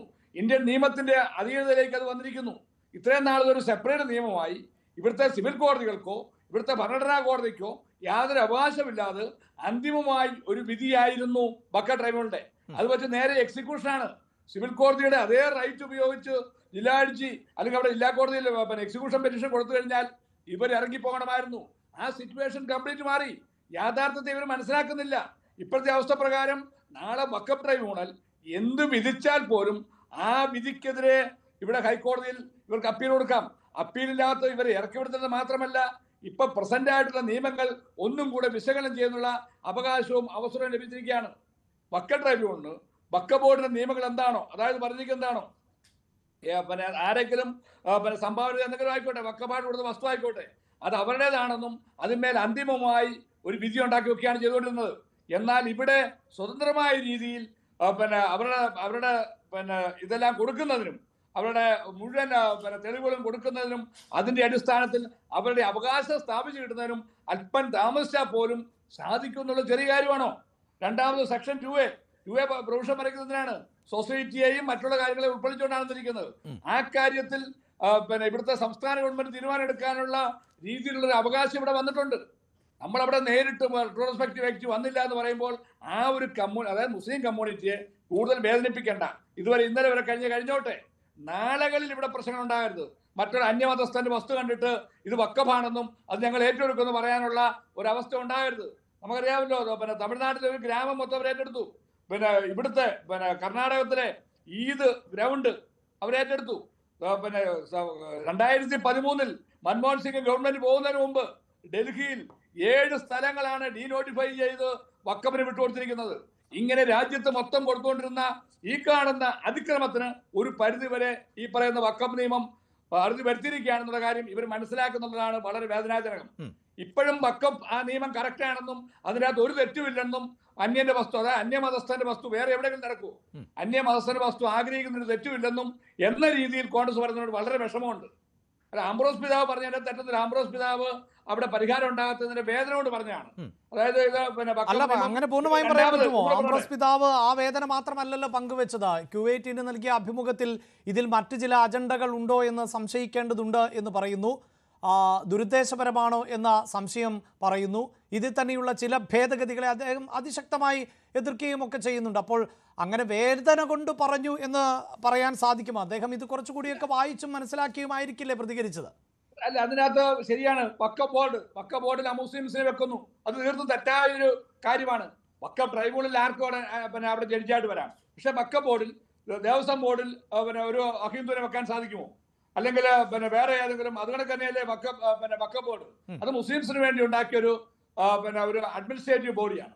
അവിടെ തീർച്ചയായും മുസ്ലിം സാറിന്റെ ആൾക്കാർ തന്നെയാണ് വേണ്ടത്. അവിടെയാണ് ശ്രീ പി ജോസഫ് എനിക്ക് സംശയം ഉണ്ടാകുന്നത്. അതായത് അത്തരം കാര്യങ്ങളിലൊക്കെ ആംബ്രോസ് പിതാവ് പറയുന്നത് ശരിയാണെങ്കിൽ സ്വാഭാവികമായും ഈ വഖഫ് ഭേദഗതിയിലൂടെ മുനമ്പത്തെ ജനതയുടെ പ്രശ്നങ്ങൾ പരിഹരിക്കപ്പെടുന്നുമില്ല എന്ന് അദ്ദേഹം പറയുന്നിടത്ത് മാത്രം എന്താണ് ഒരു വിയോജിപ്പ് വരുന്നത് എന്നുള്ളതാണ്. അത് നിയമപരമായിട്ട് തെറ്റായതുകൊണ്ട് അദ്ദേഹം മനസ്സിലാക്കാതെ പോകുന്നതാണോ? ഈ വഖഫ് ബില്ല് വന്നുകൊണ്ട് അപ്പീൽ പ്രൊവിഷൻ വരുന്നു, ഈ കാര്യങ്ങൾ ക്വസ്റ്റ്യൻ ചെയ്യപ്പെടാൻ അവകാശം വരുന്നു. ആ കാര്യം പറ്റി അദ്ദേഹം പൂർണ്ണമായും മനസ്സിലാക്കിയിട്ടില്ല. അതുകൊണ്ട് ഞാനൊരു അഭിഭാഷക നിലയ്ക്ക് അത് പഠിച്ചതിന്റെ അടിസ്ഥാനത്തിൽ എനിക്ക് പറയാൻ സാധിക്കും ഈ പ്രശ്നം പരിഹരിക്കാൻ പറ്റുമെന്ന്. അത് അത് നിയമപരിജ്ഞാനം അത്രയും വരുന്നില്ലെങ്കിൽ ആ കാര്യം അത്രയും മനസ്സിലാക്കാൻ സാധിക്കത്തില്ല. അത് മനസ്സിലാക്കി കഴിയുമ്പോഴത്തേക്കിനും അത് മാറും. ഒപ്പം ശരി, അതോടൊപ്പം ഈ സഭയെ സംബന്ധിച്ചിടത്തോളം ഇപ്പോൾ നേരത്തെ ജോസഫ് ചൂട് പറഞ്ഞൊരു കാര്യമുണ്ട്, മന്ത്രി വരേണ്ട സാഹചര്യമില്ല എന്ന് അദ്ദേഹം പറയുന്നുണ്ട്. അങ്ങനെ അഭിപ്രായപ്പെടാം. അങ്ങനെയുള്ള രാഷ്ട്രീയ സാധ്യതകൾ അല്ലെങ്കിൽ രാഷ്ട്രീയമായ മുതലെടുപ്പ് മാത്രമാണ് BJP ലക്ഷ്യം വെക്കുന്നത് എന്നുകൂടിയാണ് ആ പിതാവിൻ്റെ വാക്കുകളിൽ നിന്ന് നമുക്ക് വളരെ കൃത്യമായി വായിച്ചെടുക്കാൻ സാധിച്ചത്. ഈ ഒരു വിഷയം പറയാൻ വേണ്ടി നമ്മുടെ ജോസഫ് ചൂട് പറഞ്ഞാണ് പൂർണ്ണമായും ശരി. അതിന് മന്ത്രി വന്ന് പറയേണ്ട കാര്യമൊന്നുമില്ല. ഏത് വിധത്തിലാണെന്നുള്ള കാര്യം അവിടെ പിതാവിനെ ആരെങ്കിലും പോയി മന്ത്രിയുടെ പ്രതിനിധിയോ ആരെങ്കിലും പോയി എങ്ങനെയാണെന്ന് ബോധ്യപ്പെടുത്തി കൊടുത്താൽ മതി, ആ പ്രശ്നം തീരും. പിതാവിന് മനസ്സിലാകാതെ വരുന്ന മനസ്സിലാകുന്നതാണല്ലോ പിതാവ് തുറന്നടിക്കേണ്ടി വരുന്നത്. അപ്പൊ അതുകൊണ്ട് എങ്ങനെയാണ് ഈ പ്രശ്നം പരിഹരിക്കുന്ന കാര്യം നിയമപരമായിട്ട്. പിന്നെ രണ്ടാമൊരു കാര്യം, കിരൺ റിജ്ജു വരുന്നതുകൊണ്ട് മന്ത്രിയല്ലേ, അദ്ദേഹം അതിന് പറഞ്ഞു കൊടുക്കാനുള്ള ഒരു കഴിവുണ്ട്. അദ്ദേഹം പിതാവിനെ ബഹുമാനിക്കുന്നതിന് വേണ്ടി അവിടെ വരികയും ഈ വിഷയത്തിൽ ഇന്ന രീതിയിലൂടെ ഈ പ്രശ്നം പരിഹരിക്കാമെന്നുള്ള കാര്യം ബോധ്യപ്പെടുത്തി കഴിയുമ്പോൾ അതിനുശേഷം പിതാവ് ഈ രീതിയിലുള്ള സ്റ്റേറ്റ്മെന്റ് ചിലപ്പോൾ മാറിയിരിക്കും. അത് ആര് വരുന്നതിനും ഇവിടുത്തെ രാജ്യത്തെ നിയമമന്ത്രി വരുന്നതിന് ആർക്കാ തടസ്സം തരാം. അതെവിടെ വരും വരട്ടെ, എന്ത് പരിപാടിക്കാലും വരുമ്പോഴാകട്ടെ. പക്ഷേ അദ്ദേഹത്തിന്റെ പാർട്ടിയാണ് ലക്ഷ്യം കാണും. പക്ഷെ ഇവിടെ അതിന്റെ ഒരു സാധ്യതയുണ്ട്. ഏതാ മുനമ്പത്തെ ഇതിനോടൊപ്പം തന്നെ കൂടി വായിക്കണം. മുനമ്പത്തെ 1,500 ആൾക്കാർ അവിടെ നിരന്തരമായിട്ട് അവിടെ സത്യാനം കിടക്കുവാണ്. അവരെ സംബന്ധിച്ച് ഒരു പരിധിവരെ ബോധ്യം വന്നുകൊണ്ടായിരിക്കുമല്ലോ അവരൊരു പക്ഷേ അവിടെ ആഹ്ലാദ പ്രകടനം നടത്തിയത്. അവരെ നമുക്ക് നിഷേധിക്കാൻ പറ്റുമോ? അവിടെ മയ്യാറ്റത്തിനൊക്കെ പൂർണ്ണമായി അതിനകത്ത് നിൽക്കുന്നു. അപ്പൊ ഇങ്ങനൊരു നിയമം വന്നുകൊണ്ട് ഭാവിയിലേക്ക് ഒരു സാധ്യതയുണ്ട്. വഖഫ് എന്ന് പറഞ്ഞ് ഇനി നമുക്ക് പേടിക്കണ്ട. ഇതേ നമുക്ക് പേടിയായിരുന്നു. നമ്മുടെ ഡെമോക്രസിയുടെ വാള് പോലെ നമ്മുടെ ഓരോരുത്തരുടെയും തലയുടെ മേളിൽ കൂടെ ഒരു വാളായിരുന്നു. നാളെ ഏത് ഭൂമിയാണ് ഇത് വഖഫാണെന്ന് പറഞ്ഞ് പിന്നെ ഇത് ടിപ്പു സുൽത്താൻ ഇതിലെ പോയെന്നോ വേറെ എന്തെങ്കിലും കാരണത്താൽ പറയാൻ പോകുന്നുള്ള പേടിയുണ്ടായിരുന്നു. ആ പേടി മാറ്റാൻ ഈ ബില്ലുകൊണ്ട് സാധിച്ചു എന്നുള്ളത് ഏറ്റവും വലിയ കാര്യമാണ്. രണ്ടാമത് നിയമവ്യവസ്ഥയുടെ പരിധിക്കകത്തേക്ക് ഈ പിന്നെ വഖഫ് നിയമം വന്നുള്ളത് ഏറ്റവും വലിയ സാധ്യതയാണ്. മൂന്നാമതായിട്ട് അപ്പീലുണ്ട്. അവിടെ എന്തെങ്കിലുമൊക്കെ ഇവിടെ പ്രശ്നങ്ങൾ ഉണ്ടെങ്കിൽ പോലും പരിഹരിക്കപ്പെടാമെന്നുള്ളത് ഒരു വലിയ സാധ്യതയാണ്. ഇതിനെയൊക്കെ കാണണം. അതിനോടൊപ്പം തന്നെ ഇവിടെ ബോർഡിൽ ഇവര് മറ്റ് അമുസ്ലിംസിനെ വെച്ചതിനെ തീർച്ചയായും നമ്മൾ എതിർക്കുന്നു. അത് ശരിയല്ല. അത് മറ്റൊരു മതസ്ഥന്റെ അധികാര പരിധിയിലേക്കുള്ള കടന്നുകയറ്റത്തിന്റെ ഒരു ഭാഗമാണ്. അത് ഒഴിവാക്കണമെന്നുള്ളതായിരുന്നു നമ്മുടെ അഭിപ്രായം. യെസ്, തീർച്ചയായും. ശ്രീ ജോസഫ് ജൂഡ, അതായത് നമ്മൾ നേരത്തെ മുതൽ സംസാരിക്കുന്ന പല വിഷയങ്ങളിൽ അതിൽ ഈ വഖഫ് ബോർഡിന്റെ ഒരു അധികാര പരിധി എന്നതായിരുന്നല്ലോ പ്രശ്നം. അതിനപ്പുറത്തേക്ക് നമ്മുടെ ഭരണ സംവിധാനങ്ങളോ അല്ലെങ്കിൽ നമ്മുടെ നിയമ സംവിധാനങ്ങളോ ഒന്നും ഇതിന് ബാധകമല്ല എന്ന് വരുന്ന ആ ഒരു പോർഷൻ മാറ്റപ്പെടുന്നു എന്നത് വലിയ പ്രതീക്ഷ നൽകുന്ന ഒന്നാണ് എന്നാണ് ശ്രീ പി ജോസഫിനെ പോലെയുള്ളവർ പറഞ്ഞു വെക്കുന്നത്. അത് സ്വാഭാവികമായും നിയമവിദഗ്ധരും അതിനെ ശരിവെക്കുന്ന ഒരു സാഹചര്യമുണ്ട്. ഇപ്പോഴും ആവർത്തിച്ച് പറയുന്നു, ഈ ബിൽ പാസ്സാക്കപ്പെടുന്നതോടുകൂടി മുനമ്പം നാളെ മുതൽ പ്രശ്നരഹിതമായി എന്നല്ല പറഞ്ഞു വെക്കുന്നത്. പക്ഷേ അവിടെ കൂടുതൽ സാധ്യതകൾ, നിയമ പോരാട്ടത്തിലേക്ക് കടക്കുവാനുള്ള മുനമ്പം ജനതയുടെ സാധ്യതകൾ അടക്കം തുറന്നിടുന്നു. മാത്രവുമല്ല, മുൻകാല പ്രാബല്യത്തോടുകൂടി ഇത് നടപ്പിലാക്കുക എന്ന് പറഞ്ഞാൽ മുനമ്പം മാത്രമല്ലല്ലോ കേന്ദ്ര സർക്കാരിന് മുന്നിലെ ഒരു വിഷയമായി നിൽക്കുന്നത്. അങ്ങനെ മുൻകാല പ്രാബല്യത്തോടെ വന്നാൽ ഒരുപക്ഷെ ശ്രീ പി ജോസഫ് തന്നെ സൂചിപ്പിച്ചതുപോലെ അത് മുസ്ലിം സമുദായത്തിലെ വലിയൊരു വിഭാഗത്തിനെ വേദനിപ്പിക്കുന്ന കടുത്ത നിലപാടായി മാറുവാനുള്ള സാധ്യതകളും ഒക്കെ മുന്നിലുണ്ടായിരുന്നു. അപ്പോൾ ചെറിയൊരു സാധ്യതയെങ്കിലും അത് പ്രയോജനപ്പെടുത്താൻ സാധിക്കുന്നു മുനമ്പൻ ജനതയ്ക്ക്. അതിലൂടെ അവരുടെ അവകാശങ്ങൾ വീണ്ടെടുക്കാൻ സാധിക്കുന്നു. ആ സാധ്യതയെ തിരിച്ചറിയാതെ പോകുന്നുണ്ടോ? ഇല്ല, ഞാൻ നേരത്തെ തന്നെ പലതവണ ആവർത്തിച്ച് പറഞ്ഞിട്ടുള്ളതാണ്. ഈ പ്രോസസ്സ് ആരംഭിക്കുമ്പോൾ തന്നെ, പ്രത്യേകിച്ച് JPCയെ നിയോഗിച്ചപ്പോൾ തന്നെ കത്തോലിക്ക സഭയും KRLCCയും ഒക്കെ ഇക്കാര്യത്തിലുള്ള നിലപാട് വളരെ വ്യക്തമായിട്ട് വെളിപ്പെടുത്തിയിരുന്നതാണ്. കാരണം അദ്ദേഹം സൂചിപ്പിച്ചതുപോലെ ഇപ്പൊ സെക്ഷൻ 40 റിപ്പീൽ ചെയ്യുന്നതിലൂടെ വലിയൊരു സമാശ്വാസം ഈ മേഖലയിൽ ഉണ്ടാവും എന്നുള്ള കാര്യത്തിൽ യാതൊരു തർക്കവുമില്ല. അതേപോലെ തന്നെ വഖഫ് ബോർഡിന്റെ വഖഫ് ട്രിബ്യൂണലിന്റെ ഫൈനാലിറ്റി അത് ഒമിറ്റ് ചെയ്യുമ്പോഴേക്കും നമുക്ക് റിലീഫ് ഉണ്ട് എന്നുള്ള കാര്യത്തിൽ, അല്ലെങ്കിൽ ഈ വഖഫ് നിയമത്തിന്റെ കിരാത സ്വഭാവം ലഘൂകരിക്കപ്പെടും എന്നുള്ള കാര്യത്തിൽ യാതൊരു സംശയവുമില്ല. അത് കൂടാതെ അതിന് ഒരു മുൻകാല പ്രാബല്യം നമുക്ക് ഒരുപക്ഷെ പ്രായോഗികമായി സാധ്യമാണോ എന്നതിനെ പറ്റിയും നമുക്ക് സംശയമുണ്ട്. പക്ഷെ ഈ നമ്മുടെ മുൻപിലുള്ള ഒരു ചോദ്യം, അടിസ്ഥാനപരമായ ചോദ്യം, ഇപ്പോ ഈ സെക്ഷൻ 40 റിപ്പീൽ ചെയ്യുന്നത് കൊണ്ട് മുൻപം പ്രശ്നത്തിന് സഹായകരമായ ഒരു അവസ്ഥയില്ല. വഖഫ് ട്രിബ്യൂണലിന്റെ ഫൈനാലിറ്റി ഇല്ലാതായതോടുകൂടി വേണമെങ്കിൽ വഖഫ് ട്രിബ്യൂണലിന്റെ ഉത്തരവ് മുൻപം ജനതയ്ക്ക് ഒരു ബുദ്ധിമുട്ടുണ്ടാക്കുന്ന രീതിയിൽ വരികയാണെങ്കിൽ അപ്പീൽ പോകാനുള്ള ഒരു സാധ്യത തുറന്നു കിട്ടുന്നു. അത് സമ്മതിക്കുന്നു. പക്ഷെ നമ്മളെ സംബന്ധിച്ചിടത്തോളം നമ്മൾ ആഗ്രഹിച്ചത്, നേരത്തെ നമുക്ക് കിട്ടിയ ഒരു ധാരണ എന്ന് പറയുന്നത് വഖഫ് നിയമം അംഗീകരിക്കപ്പെടുന്നതോടുകൂടി ഈ വളരെ ക്ലിയറായി ഡയറക്റ്റ് നേരിട്ട് ഈ മുൻപം പ്രശ്നം പരിഹരിക്കുന്നതിനുള്ള വഴി തെളിയും എന്നുള്ള ഒരു പ്രതീക്ഷയിലായത്. അല്ല, അങ്ങനെ ഒരു പോസിബിൾ ആണോ നമ്മുടെ ഒരു സംവിധാനം അനുസരിച്ച്? അങ്ങനെ മുനമ്പത്തിന് വേണ്ടി മാത്രമായ നിയമനിർമ്മാണമൊക്കെ പാർലമെന്റിൽ നടത്താൻ ഒരു സ്വാഭാവികമായും നമുക്ക് ഊഹിക്കാമല്ലോ. ഒരു കേന്ദ്ര സർക്കാരിനെ സംബന്ധിച്ചിടത്തോളം അവിടെ ഒരു നിയമം നടപ്പിലാക്കപ്പെടുമ്പോൾ അത് ഒരു സംസ്ഥാനത്തിനോ ഒരു പ്രദേശത്തിനോ ഒന്നും അല്ലല്ലോ ബാധകമായി മാറുന്നത്. അതുകൊണ്ടാണ് ഞാൻ പറഞ്ഞ ഒരു കാര്യം ഞാൻ അവസാനിപ്പിക്കാം. കാരണം ഇപ്പൊ സെക്ഷൻ 2A നമുക്കറിയാം, ഒരു ഇംഗ്ലീഷ് അധ്യാപകൻ ആ സെന്റൻസ്, ആ വാചകങ്ങൾ ഇന്റർപ്രറ്റ് ചെയ്യുന്നത് പോലെ ആവണമെന്നില്ല ജോസഫ് സാറിനെ പോലെ ഒരു വക്കീൽ ഇന്റർപ്രറ്റ് ചെയ്യുന്നത്. ഒരു വക്കീൽ തന്നെ ഇന്റർപ്രറ്റ് ചെയ്യുന്ന രീതിയിലാവണമെന്നില്ല വേറൊരു അഭിഭാഷകൻ ഇന്റർപ്രറ്റ് ചെയ്യുന്നത്. ഇപ്പൊ അഭിഭാഷകർ ഇന്റർപ്രറ്റ് ചെയ്യുന്നത് പോലെ ആവണമെന്നല്ല ന്യായാധിപൻ ഇന്റർപ്രറ്റ് ചെയ്യുന്നത്. അതിന്റെ അകത്ത് തന്നെ ചില അപകടങ്ങളുണ്ട്. ആ വാചകങ്ങൾക്കിടയിൽ തന്നെ ചില അപകടങ്ങളും ചൂണ്ടിക്കാണിക്കപ്പെടുന്നുണ്ട്. അത് കോടതി എങ്ങനെ ആ വാചകങ്ങളെ സമീപിക്കുന്നു, കോടതി എങ്ങനെ അതിന്റെ നിയമപരമായ പശ്ചാത്തലത്തിൽ നിന്നുകൊണ്ട് സമീപിക്കുന്നു എന്നുള്ളതൊക്കെ വീണ്ടും പരിശോധിക്കപ്പെടേണ്ടതാണ്. അപ്പൊ നമ്മുടെ മുന്നിലുള്ള ആശങ്ക എന്ന് പറയുന്നത്, ഇപ്പോൾ നിയമം പാസ്സായിരിക്കുന്നു. നിയമം പാസ്സായി ഈ ഘട്ടത്തിൽ മുനമ്പം പ്രശ്നം പരിഹരിക്കുന്നതിനുള്ള ഒരു സാധ്യത മാത്രമാണ് തുറന്നു കിട്ടിയിരിക്കുന്നത് വഴി തെളിഞ്ഞു വരുന്നില്ല എന്നുള്ള ഒരു വലിയൊരു ആശങ്കയാണ് നമ്മുടെ മുൻപിലുള്ളത്. അതുകൊണ്ടാണ് സമരസമിതിയുമായി ബന്ധപ്പെട്ട് നിൽക്കുന്നവർ തന്നെ വ്യക്തമാക്കിയിട്ടുള്ളത്. ബഹുമാനപ്പെട്ട കിരൺ റിജിജു കേരളത്തിൽ വരുമ്പോ, മുനമ്പത്ത് വരുമ്പോ ഈ പ്രശ്നം എങ്ങനെ പരിഹരിക്കപ്പെടും എന്ന് പറയാൻ കഴിയുന്നില്ലെങ്കിൽ അദ്ദേഹം അങ്ങോട്ട് വരേണ്ടതില്ല എന്ന് പോലും മുനമ്പത്തെ സമരസമിതിയുടെ നേതാക്കൾ അവരുടെ പ്രസ്താവന ഞാൻ സോഷ്യൽ മീഡിയയിൽ കാണുന്നുണ്ട്. അപ്പൊ അത് അദ്ദേഹം വരുന്നതോ വരാതിരിക്കുന്നതോ നമ്മുടെ വിഷയമല്ല. അദ്ദേഹത്തിന് വരാം, സ്വാതന്ത്ര്യമുണ്ട്, ജനങ്ങളോട് സംസാരിക്കാനുള്ള സ്വാതന്ത്ര്യമുണ്ട്. പക്ഷേ നമ്മുടെ മുൻപിലുള്ള ആശങ്ക ഈ വഖഫ് നിയമ ഭേദഗതിയിലൂടെ മുനമ്പം പ്രശ്നം പരിഹരിക്കപ്പെടുന്നതിനോ അവിടുത്തെ ജനങ്ങളുടെ അവകാശം പുനഃസ്ഥാപിക്കുന്നതിനോ റവന്യൂ അവകാശം സംരക്ഷിക്കപ്പെടുന്നതിനും കഴിയുന്ന മാർഗം എന്ത്, അതിനുള്ള വഴികൾ എന്ത് എന്ന് വ്യക്തമാക്കപ്പെട്ടാൽ വളരെ സന്തോഷകരം. ശ്രീ ജയസൂര്യൻ, അങ്ങനെയൊരു ക്ലാരിറ്റി വരുത്താൻ BJPക്കോ അല്ലെങ്കിൽ കേന്ദ്രമന്ത്രിക്കോ സാധിക്കുമോ? ഞാനത് വളരെ വ്യക്തമായിട്ട് പറയാം. അതിനു മുമ്പ് ഇപ്പൊ ഇവിടെ ശ്രീ PP ജോസഫ് സാർ പറഞ്ഞ ഒരു സംശയം, പൊതുവെയുള്ള ഒരു സംശയമാണ്. അതിന് കൃത്യമായ ഒരു മറുപടി എനിക്ക് പറയേണ്ടതുണ്ട്. അതായത് ഈ വഖഫ് ബോർഡില് അല്ലെങ്കിൽ വഖഫ് ട്രിബ്യൂണലില് ഇതര മതസ്ഥരെ ഉൾപ്പെടുത്തുന്നു, അത് ശരിയല്ല എന്ന് പറഞ്ഞു. അത് മറ്റൊരു മതത്തിന്റെ മേലുള്ള കടന്നുകയറ്റമാണെന്ന് പറഞ്ഞു. ഒരിക്കലുമല്ല. കാരണം മതത്തിന്റെ പേരിലുള്ള കൈകാര്യം ചെയ്യുന്നത് മദ്രസ ബോർഡ്, മഹല്ല് കമ്മിറ്റി, ഹജ്ജ് കമ്മിറ്റി എന്ന് പറയുന്ന 3 സംവിധാനങ്ങളാണ്. അത് പൂർണ്ണമായും ഇസ്ലാം മതത്തിന്റെ ആചാരാനുഷ്ഠാനങ്ങളും അവരുടെ ആരാധനാ കേന്ദ്രങ്ങളും ആയിട്ട് ബന്ധപ്പെട്ട ആചാരങ്ങളുമായി ബന്ധപ്പെട്ട കാര്യങ്ങളാണ്. അതായത് മദ്രസ ബോർഡ്, മഹല്ല് കമ്മിറ്റി, ഹജ്ജ് കമ്മിറ്റി, ഇതിലൊന്നും ഒരു അമുസ്ലിമിനെയും ഉൾപ്പെടുത്തുന്നത് ശരിയല്ല. അവിടെയാണ് ദേവസ്വം ബോർഡിനെ കമ്പയർ ചെയ്യേണ്ടത്. അതായത് മദ്രസ ബോർഡും മഹല്ല് കമ്മിറ്റിയും ഹജ്ജ് കമ്മിറ്റിയുമായിട്ടാണ് ദേവസ്വം ബോർഡിനെ കമ്പയർ ചെയ്യേണ്ടത്. അതല്ലാതെ വഖഫ് ബോർഡും വഖഫ് ട്രിബ്യൂണലും ദേവസ്വം ബോർഡുമായിട്ട് കമ്പയർ ചെയ്യാൻ പാടില്ല. കാരണം വഖഫ് ബോർഡ് എന്ന് പറയുന്നത് ആരാധനാലയത്തിലെ ആചാരാനുഷ്ഠാനങ്ങളും വിശ്വാസ പ്രമാണവുമായി ബന്ധപ്പെട്ടതോ പെരുന്നാൾ നടത്തുന്നതുമായിട്ട് ബന്ധപ്പെട്ട വിഷയമല്ല. ഇത് ശരിക്കും ചാരിറ്റബിൾ പർപ്പസിന് വേണ്ടി മാറ്റിവെച്ചിരിക്കുന്ന, സംഭാവന ചെയ്തിരിക്കുന്ന സ്ഥലവും വസ്തുക്കളും കൈകാര്യം ചെയ്യുന്ന മേഖലയാണ്. അത് തന്നെയാണ് ട്രിബ്യൂണലും ചെയ്യുന്നത്.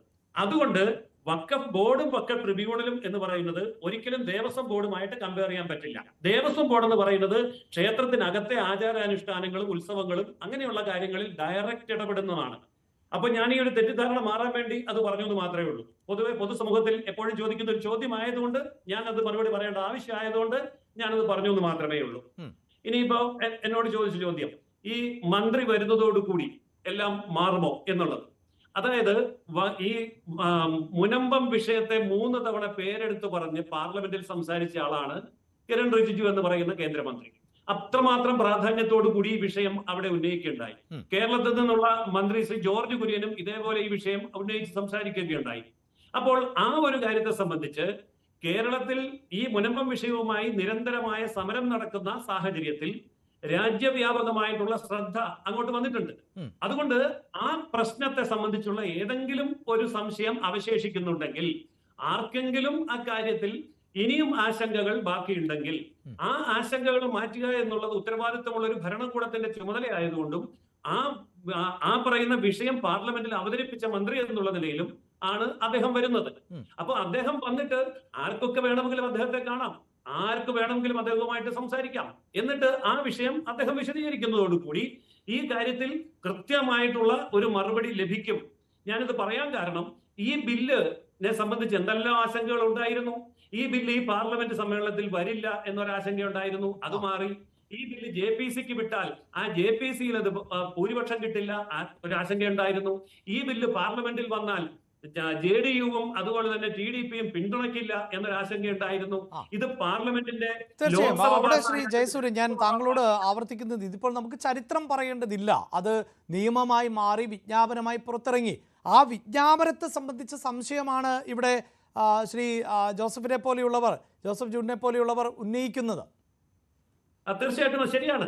ഇപ്പൊ അദ്ദേഹം പറഞ്ഞ ഈ കാര്യത്തിന് ഒരു കാര്യത്തിന് ഞാൻ മറുപടി പറഞ്ഞില്ല എന്ന് പറഞ്ഞതുപോലെ ഇനിയും അതിനെ സംബന്ധിച്ചുള്ള ആശങ്കകൾ അവശേഷിക്കുന്നുണ്ട് എങ്കിൽ ഉത്തരവാദിത്വമുള്ള ഒരു ഭരണകൂടത്തിന്റെ പ്രതിനിധി എന്നുള്ള നിലയിൽ ആ ബില്ല് അവതരിപ്പിച്ച മന്ത്രി തന്നെ നേരിട്ട് വന്ന് ആരോടൊക്കെയാണോ സംസാരിക്കുന്നത്. അവിടെ ജോസഫ് ജൂഡ് പറയുന്നുണ്ടല്ലോ, അതായത് ഈ മുനമ്പം വിഷയത്തെക്കുറിച്ച് ആവർത്തിച്ച് മന്ത്രി പറഞ്ഞുവെന്ന് താങ്കൾ പറഞ്ഞു. ഈ മുനമ്പം വിഷയം എന്നത് വഖഫ് ബില്ലുമായി ബന്ധപ്പെട്ട് ചർച്ച ചെയ്യപ്പെട്ട സമയങ്ങളിലൊക്കെ ഈ ബിൽ പാസ്സാക്കപ്പെടുന്നതോടെ നേരിട്ട് മുനമ്പം ജനതയ്ക്ക് ഈ പ്രശ്നത്തിൽ നിന്ന് ഊരിപ്പോരാൻ സാധിക്കും എന്ന തരത്തിലാണ് അവർ പ്രതീക്ഷിച്ചിരുന്നത് എന്നാണല്ലോ പറയുന്നത്. പക്ഷേ അങ്ങനെയൊന്നല്ല എന്ന് അവർക്കിപ്പോൾ ബോധ്യപ്പെടുന്നു ഈ ബിൽ പാസ്സാക്കപ്പെട്ട് കഴിയുമ്പോൾ. അല്ല, ആ ബോധ്യത്തെ കുറിച്ച് എന്തെങ്കിലും ഇനി സംശയമുണ്ട് എങ്കിൽ ാണ് മന്ത്രി വരുന്നത്. അതിന് മന്ത്രി വരുന്നതല്ലാതെ പിന്നെ അതിനപ്പുറത്ത് എന്ത് ചെയ്യണം? ഇനി ഞാൻ മറ്റൊരു കാര്യം ചോദിക്കട്ടെ. ഇത് ഇങ്ങനെ അല്ലായിരുന്നു എന്ന് പറയുന്നവരോട് ഞാൻ ചോദിക്കുന്നു, എങ്ങനെ ആവണമായിരുന്നു എന്നുള്ള ബദൽ നിർദ്ദേശം വെക്കാൻ തയ്യാറുണ്ടോ? ബദൽ നിർദ്ദേശം കയ്യിലുണ്ടോ? ഇതിന്റെ അകത്ത് ഒരു കാര്യം കൂടെ പറയാൻ മറന്നുപോയി, പറയാനുള്ളത്. പറയൂ. അതായത് ഇതിന്റെ അകത്ത് സെക്ഷൻ 2 പറയുന്ന പ്രൊവിഷൻ പറയുന്നത് ഒരു എക്സെപ്ഷൻ ക്ലോസ് ആണ്. അതായത് ഇതൊരു സൊസൈറ്റി കൊടുത്തതാണെന്ന് പറയുമ്പോൾ സൊസൈറ്റി കൊടുത്തതായതുകൊണ്ട് തന്നെ അത് അക്സെപ്റ്റ് ചെയ്യും. പക്ഷേ ഇപ്പൊ ഇത് പരിഹരിക്കപ്പെടുക എന്നുള്ളത് ഒരു കോടതിയുടെയോ ട്രൈബ്യൂണലിന്റെ കൈ കിടക്കുന്നതാണ്. അതിന്റെ വിധി വരണം. അത് ഇന്നലെ ഹൈക്കോടതിയാണ് ഇതിനെ സ്റ്റേ ചെയ്തിരിക്കുന്നത്. ആ ബക്കപ്പ് ട്രൈബ്യൂണലിന്റെ വിധി വന്നു കഴിയുമ്പോൾ അതിന്റെ അടിസ്ഥാനത്തിൽ, അല്ലെങ്കിൽ അതൊരു ചെറിയ സമയം കൊണ്ട് ഇത് ഇനി തീരണമെന്നുള്ള ഒറ്റ മാർഗ്ഗമുള്ളൂ. സംസ്ഥാന സർക്കാർ രണ്ടു കൂട്ടരെയും വിളിച്ച് ഈ വിഷയം പരിഹരിക്കപ്പെടാവുന്നതാണ്. ഇത് 1956 ശേഷമുള്ള കാര്യമാണ്. നീണ്ട വർഷങ്ങൾ, ഏതാ 40 വർഷം 95 ശേഷമാണ് ക്ലെയിം ചെയ്തിരിക്കുന്നത്. ലിമിറ്റേഷൻ ആക്ട് അതിന്റെ അത് വന്നിട്ടുണ്ട്. ഇങ്ങനെ നിരവധിയായ പ്രശ്നങ്ങൾ അതിന്റെ അകത്തുള്ളതാണ്, നിയമപ്രശ്നങ്ങളുണ്ട്. അതാണ് ഈ പറഞ്ഞു വെക്കുന്ന കാര്യങ്ങൾ. എങ്കിൽ പോലും ഈ 2A പ്രൊവിഷൻസ് പ്രകാരം ഇത് ഒരു പരിധി വരെ, അതായത് ഇത് ഒരു നിയമം പാസ്സാക്കിയാൽ ആ നിയമത്തിന്റെ സാധുത കോടതികളാണ് വ്യാഖ്യാനിക്കുന്നത്. അതുകൊണ്ട് തന്നെ ആ ഒരു പ്രശ്നം മാത്രമേ ഇവിടെ ഉദിക്കുന്നുള്ളൂ. ഇപ്പൊ ഇത് ഓൾറെഡി കോടതി കിടക്കുന്ന ഒരു കാര്യമാണ്. ഇനി കോടതിയുടെ അനുമതിയോട് മാത്രമേ അത് പരിഹരിക്കപ്പെടത്തുള്ളൂ. അപ്പൊ നാളെ നേരം വിളക്കുമ്പോൾ ഈ നിയമം പാസ്സായി എന്ന് പറഞ്ഞുകൊണ്ട് നിയമം ഇനി ഇതിന്റെ അകത്ത് മുൻകാല പ്രാബല്യം ഉണ്ടായിരുന്നെങ്കിൽ പോലും നാളെ നേരം വിളക്കുമ്പോൾ മുൻപകാല പ്രശ്നം പരിഹരിക്കപ്പെടത്തില്ലായിരുന്നു. അത് കോടതിയൊക്കെ വിടുതൽ നൽകി അതിന്റെ ഒരു പ്രശ്നം ആ ഒരു ജോസഫ് ജൂഡ് പറയുന്നത് പോലെ അങ്ങനെയൊരു പ്രതീതിയൊന്നും അവിടെ സൃഷ്ടിക്കപ്പെട്ടിരുന്നില്ല. അതായത് ഈ ബിൽ പാസ്സാക്കപ്പെടുന്ന ഉടനെ മുനമ്പത്തെ ആളുകൾ അവരുടെ പ്രതിസന്ധിക്ക് പരിഹാരമാകുമെന്ന തരത്തിലുള്ള ഒരു പ്രതീതിയൊന്നും അല്ല ഏതെങ്കിലും ഒരു രാഷ്ട്രീയ പാർട്ടി അതിപ്പോൾ നടത്തുന്നുവെങ്കിൽ BJP ആണല്ലോ നടത്തേണ്ടത്. അതുകൊണ്ട് ആ ഒരു ചെറിയ സമയം കൊണ്ട് ഈ പ്രശ്നം പരിഹരിക്കപ്പെടും. അതിന് യാതൊരു തർക്കവും വേണ്ട. ഇവിടെ ഈ ട്രൈബ്യൂണലിലെ വിധി വരുന്നതോടുകൂടി ട്രൈബ്യൂണലിന്റെ വിധിയിൽ തന്നെ ഇന്നലെ എടുത്തു ചോദിച്ചിട്ടുണ്ട്. ഇത്തരത്തെ കാര്യങ്ങൾ പറയുന്നുണ്ട്. നമ്മൾ അതിനുവേണ്ടി ഇത് കാത്തിരിക്കാതെ ഈ മനുഷ്യന്റെ ആകാംക്ഷകളെ മുഴുവൻ അതിന്റെ പേര് BJP ആ നിയമം പാസ്സാക്കിക്കൊണ്ട് തെറ്റായി പോകുന്ന ചിന്തിക്കുന്നത് ശരിയല്ല. ഇങ്ങനൊരു നിയമം ഉള്ളതുകൊണ്ട് വരും കാലഘട്ടങ്ങളിലും ഭാവിയിലെങ്കിലും ഇവിടെ സംരക്ഷിക്കപ്പെടുന്ന ഏറ്റവും വലിയ കാര്യമാണത്. നിസ്സാരമായിട്ട് കാണാൻ പറ്റിയല്ല. ഇപ്പോഴും നമ്മുടെ മുമ്പിൽ സാധ്യത തെളിഞ്ഞു കിടക്കുന്നത് എന്തുകൊണ്ടാണ്? ഈ വക്കം നിയമം പാസ്സായില്ലായിരുന്നെങ്കിൽ വീണ്ടും നമ്മള് മുനമ്പത്തെ ജനത എന്നെ എടുക്കുമായിരുന്നു. ഈ നിയമം ഇവിടെ ട്രൈബ്യൂണലിലെ വിധി വരുന്നതോടുകൂടി അവർ അനാഥരാകത്തില്ലായിരുന്നു, അവരിറങ്ങി പോകേണ്ട സാഹചര്യം ഉണ്ടാകത്തില്ലായിരുന്നു. അത് മനസ്സിലാക്കുക. അതിവിടെ ചർച്ച ചെയ്യുന്നില്ലല്ലോ. ഈ വക്കം നിയമം വന്നതുകൊണ്ടല്ലേ ഒരു പ്രതീക്ഷയോ പ്രത്യാശയോ നമ്മുടെ മുമ്പിലുള്ളത്. അതെന്തുകൊണ്ട് ഇവിടെ ചർച്ച ചെയ്യപ്പെടുന്നില്ല? എന്തിനേയും കുറ്റം പറയുന്നതിനേക്കാൾ ഉപരിയായിട്ട് ആ നിയമത്തിന്റെ ഗുണങ്ങളും സാധുകളും മാത്രം നമ്മൾ ചിന്തിക്കുകയും ആ രീതിയിലേക്ക് നിയമപരമായ ഒരു എത്തിനോട്ടം നടത്തുകയും ചെയ്തു കഴിഞ്ഞാൽ ഈ പ്രശ്നം ഒരു വലിയ തീരും എന്നാണ് എനിക്ക് ഈ അഭിപ്രായത്തിൽ പറയാനുള്ളത്. യെസ്, ശ്രീ ജോസഫ് ജൂഡ്, ഇവിടെ ഇതേ ബിഷപ്പ് തന്നെ സംസ്ഥാന സർക്കാരിൽ വലിയ വിശ്വാസമാണ് അർപ്പിക്കുന്നത്, മുഖ്യമന്ത്രി പിണറായി വിജയനിലും വലിയ വിശ്വാസമാണ് അർപ്പിക്കുന്നത്. അതേസമയം വഖഫ് മന്ത്രി അദ്ദേഹത്തിൻ്റെ നിലപാട് മാറ്റണം എന്നും പറയുന്നുണ്ട്. അപ്പോൾ ഈ സംസ്ഥാന സർക്കാരിൻ്റെ ഭാഗത്ത് നിന്ന് ഒരു നീട്ടിക്കൊണ്ടുപോകൽ ഉണ്ടായോ എന്ന ചോദ്യത്തിന് അദ്ദേഹം ഇല്ല എന്നാണ് പറയുന്നത്. എങ്കിലും ഇതിങ്ങനെ നീട്ടിക്കൊണ്ടു പോകരുത് എന്നും അദ്ദേഹം പറയുന്നുണ്ട്. പി രാജീവ് എപ്പോഴും ആശയവിനിമയം നടത്തുന്നു എന്നും പറയുന്നുണ്ട്. അപ്പോഴും ഇതിനൊരു പരിഹാരമാകുന്നില്ല. അവിടെയാണല്ലോ ശ്രീ പി ജോസഫ് പറയുന്നത് പോലെ ഈ ഒരു നിയമം ഇങ്ങനെയെങ്കിലും പാസ്സാക്കപ്പെട്ടത് ഗുണകരമായി മാറുന്നത്. ഈ മുൻപ് പ്രശ്നം ഉയർന്നു വന്ന സമയം മുതൽ വ്യക്തിപരമായിട്ട് ഞങ്ങളും സംഘടനകളും ഒക്കെ തന്നെ ഉന്നയിക്കുന്ന ഒരു പ്രശ്നം, കേരള ഗവൺമെന്റിന്റെ കയ്യിലും പ്രശ്ന പരിഹാരത്തിന് സാധ്യതകളുണ്ട്. നിയമപരമായ അധികാരവും അവസരവും കേരള ഗവൺമെന്റിൽ ഉണ്ട് എന്നത് തർക്കമില്ലാത്തൊരു കാര്യമാണ്. നമ്മളെ സംബന്ധിച്ചിടത്തോളം ഇപ്പോൾ വഖഫ് ബോർഡ് ഒരു ഡിസിഷൻ എടുത്തു. ഈ ഭൂമി വഖഫിന്റേതാണെന്ന് തീരുമാനിച്ചു. അത് വഖഫ് ട്രിബ്യൂണൽ ഒരു ട്രയൽ നടന്നുകൊണ്ടിരിക്കുകയാണ്. അതിനിടയിൽ ആ പ്രോസസ്സിനെ തടസ്സപ്പെടുത്താൻ വഖഫ് ബോർഡ് ശ്രമിക്കുന്നതിന്റെ ആ നിലപാട് വാസ്തവത്തിൽ സംശയകരമാണ്. അതുകൊണ്ടാണല്ലോ അവർ ഹൈക്കോടതിയിൽ പോവുകയും അവിടുത്തെ ബഹുമാനപ്പെട്ട അവിടുത്തെ വിധി സ്റ്റേ ചെയ്യുകയും ഒക്കെ ചെയ്യുന്നത്. വാസ്തവത്തിൽ വഖഫ് ബോർഡ് തീരുമാനിച്ചു കഴിഞ്ഞു. വഖഫ് ബോർഡ് തീരുമാനിച്ചാൽ അതിന്റെ അപ്പീൽ ട്രിബ്യൂണൽ പരിഗണിച്ചുകൊണ്ടിരിക്കുകയാണ്. അപ്പൊ ട്രിബ്യൂണലിന്റെ പ്രവർത്തനങ്ങളിൽ, നടപടികളിൽ തടസ്സം നിൽക്കാൻ വഖഫ് ബോർഡ് ശ്രമിക്കുന്നതിലെ സാങ്കത്യം നമുക്ക് മനസ്സിലാകുന്നില്ല. അവിടെയാണ് ബഹുമാനപ്പെട്ട വഖഫ് മിനിസ്റ്റർ എന്നൊരു മിനിസ്റ്റർ ഉണ്ട് നമുക്ക്. കേരള ഗവൺമെന്റിന് വഖഫ് ബോർഡിന് യാതൊരു നിയന്ത്രണവും ഇല്ലെങ്കിൽ പിന്നെ വഖഫ് മിനിസ്റ്ററുടെ ആവശ്യം എന്താ? വഖഫ് ബോർഡിന്മേൽ കേരള ഗവൺമെന്റിന് യാതൊരു നിയന്ത്രണമില്ലെങ്കിൽ പിന്നെ വഖഫ് മിനിസ്റ്റർ എന്ന പേരിൽ ഒരു പോർട്ട്ഫോളിയോ, വഖഫ് എന്ന ഒരു പോർട്ട്ഫോളിയോ നൽകിയ ഒരു മിനിസ്റ്റർ എന്തിനാണ് അവിടെ? അദ്ദേഹത്തിന് ആവശ്യമില്ല. അപ്പോൾ നമ്മൾ മനസ്സിലാക്കേണ്ടത് ഗവൺമെന്റിന് വഖഫ് ബോർഡിൽ നിയന്ത്രണമുണ്ട്. അത് സെക്ഷൻ 97 നമുക്കറിയാം. 97 നേരത്തെ പറയുന്നുണ്ട് അത് ഗവൺമെന്റിന് ആവശ്യമായിട്ടുള്ള ഘട്ടങ്ങളിൽ നിർദ്ദേശങ്ങൾ കൊടുക്കാനുള്ള അധികാരം നൽകുന്നുണ്ട്. അപ്പൊ അങ്ങനെ കൊടുക്കുകയും ചെയ്യുന്നുണ്ടെന്നാണ് മനസ്സിലാക്കുന്നത്. അല്ലെങ്കിൽ വഖഫ് മിനിസ്റ്ററുടെ ജോലിയില്ല. അങ്ങനെയെങ്കിൽ ഇത് നീട്ടിക്കൊണ്ടു പോകുന്നതിൽ സംസ്ഥാന സർക്കാരിന് ഉത്തരവാദിത്തം ഉണ്ടല്ലോ. ഉണ്ട്, തീർച്ചയായിട്ടും. പക്ഷെ പിതാവ് അങ്ങനെയല്ല പറയുന്നത്. ഒരു മാർഗമായിരുന്നു അവര് ഉപയോഗിച്ച ഒരു മാർഗം. നേരത്തെ പറഞ്ഞ പോലെ കമ്മീഷൻ നിയോഗിച്ചു, കമ്മീഷൻ വർക്ക്ഔട്ട് ആയില്ല. പക്ഷേ കമ്മീഷൻ ഇല്ലെങ്കിൽ പോലും അവർക്ക് ഈ സാധ്യതകൾ ഉപയോഗിക്കാനുള്ള അവസരമുണ്ട്. അറ്റ്ലീസ്റ്റ് വഖഫ് ബോർഡ് ഇനിയെങ്കിലും വഖഫ് ട്രിബ്യൂണലിന്റെ പ്രവർത്തനങ്ങളിൽ ഇടപെടാതിരിക്കുക. അവർ തീരുമാനിക്കട്ടെ, അവർ പരിശോധിച്ച്. കാരണം ഇവിടെ എന്താ പ്രശ്നം? വഖഫ് ബോർഡ് ഈ മുനമ്പത്തെ ഭൂമി വഖഫ് സ്വത്താണെന്ന് തീരുമാനിക്കുമ്പോൾ യഥാർത്ഥത്തിൽ വസ്തുതകൾ പരിഗണിച്ചിരുന്നില്ല. 1950 ഈ ഭൂമി ഫറൂഖ് കോളേജിൽ നിന്ന് ഇവിടത്തെ ആളുകൾ വാങ്ങുമ്പോൾ, അല്ലെങ്കിൽ 1950 ഫറൂഖ് കോളേജിൽ ഈ ഭൂമി കൈമാറ്റം ചെയ്യുമ്പോൾ അന്ന് നിലവിലുണ്ടായിരുന്ന വഖഫ് ആക്ട് 1923 വഖഫ് ആക്ട് ആണ്. ആ വഖഫ് ആക്ടിലെ വഖഫ് എന്നത് ക്ലിയർ ആയിട്ട് വ്യക്തമായിട്ട് നിർവചിക്കുന്നുണ്ട്. ആ നിർവചനം പരിഗണിച്ചില്ല. 1954 വന്നപ്പോൾ ആ 54 നിയമത്തിൽ എങ്ങനെയാണ് വഖഫ് സ്വത്തുകൾ റെഗുലറൈസ് ചെയ്യേണ്ടതിനെ പറ്റിയുള്ള ചട്ടങ്ങളുണ്ട്, നിർദ്ദേശങ്ങളുണ്ട്. ആ നിർദ്ദേശങ്ങൾ പരിഗണിച്ചില്ല. 2019 ഇത് വഖഫ് രജിസ്റ്ററിലേക്ക് ആഡ് ചെയ്യുന്നു. വഖഫ് രജിസ്റ്ററിൽ ആഡ് ചെയ്തിട്ടുള്ള സ്വത്തുക്കൾ വിൽക്കുന്നതിന് മാത്രമേ വഖഫ് ബോർഡിന് അനുവാദം ആവശ്യമുള്ളൂ. പക്ഷെ 2019 മുൻപേ ഈ ക്രയവിക്രയം നടന്നിരുന്നു. ഇത്തരം കാര്യങ്ങളൊക്കെ വഖഫ് ബോർഡ് പരിശോധിക്കുന്ന ഘട്ടത്തിലാണ്, ആ വഖഫ് ട്രിബ്യൂണൽ പരിശോധിക്കുന്ന ഘട്ടത്തിലാണ് വഖഫ് ട്രിബ്യൂണലിന്റെ നടപടികളിൽ വഖഫ് ബോർഡ് തടസ്സം സൃഷ്ടിക്കുന്നത്. ഇത് ഗവൺമെന്റിന്റെ അറിവോടെ അല്ല എന്ന് കരുതാൻ നിവർത്തിയില്ല. അതുകൊണ്ട് ഗവൺമെന്റ് വാസ്തവത്തിൽ വഖഫ് ബോർഡിന് മുന്നിൽ നിർത്തി കാര്യങ്ങൾ തടസ്സപ്പെടുത്തുകയാണെന്നുള്ള ഒരു അനുമാനവും ഞങ്ങൾ. അഡ്വക്കേറ്റ് വസന്ത് തെങ്ങമ്പള്ളി, BJPയും കോൺഗ്രസും ഒക്കെ ഇത്തരത്തിലൊരു നിലപാട് പറഞ്ഞിരുന്നതാണ്. അതായത് ഈ വിഷയം സംസ്ഥാന സർക്കാർ സങ്കീർണമാക്കി എന്നുള്ളത്. പക്ഷേ ഇപ്പോൾ ശ്രീ ജോസഫ് ചൂഡും ആ നിലയിലാണ് സംസാരിച്ചതെങ്കിലും നേരത്തെ ആംബ്രോസ് പിതാവുമായുള്ള അഭിമുഖത്തിൽ അദ്ദേഹം അങ്ങനെ പറയാൻ തയ്യാറായില്ല എന്ന് മാത്രവുമല്ല, സംസ്ഥാന സർക്കാരിലാണ് അദ്ദേഹം കൂടുതൽ വിശ്വാസം അർപ്പിക്കുകയും ചെയ്തത്. ശ്രീ അഭിലാഷ്, നമ്മൾ ചില സിനിമകൾ കാണും. സിനിമയുടെ തുടക്കം തൊട്ട് അവസാനം വരെ നമ്മൾ പ്രതീക്ഷിക്കും. ശ്രീ അഭിലാഷ്, നമ്മൾ ചില സിനിമകൾ കാണാം. സിനിമയുടെ തുടക്കം തൊട്ട് ഒടുക്കം വരെ നമ്മൾ പ്രതീക്ഷിക്കും ഇതാണ് യഥാർത്ഥ വില്ലൻ എന്ന്. പക്ഷെ അവസാനമാണ് റിവീൽ ചെയ്യപ്പെടുന്നത് യഥാർത്ഥ വില്ലൻ അതല്ല, ഇതാണ് എന്ന്. അതുപോലെ മുനമ്പത്തെ യഥാർത്ഥ വില്ലൻ എന്റെ അഭിപ്രായത്തിൽ, കോൺഗ്രസിന്റെ അഭിപ്രായത്തിൽ അത് സഖാവ് പിണറായി വിജയനാണ്, അദ്ദേഹത്തിന്റെ ഗവൺമെന്റ് ആണ്, സംശയം വേണ്ട. ലത്തീൻ സഭയെ സംബന്ധിച്ച് അവരൊരു സമരസഭയാണ്.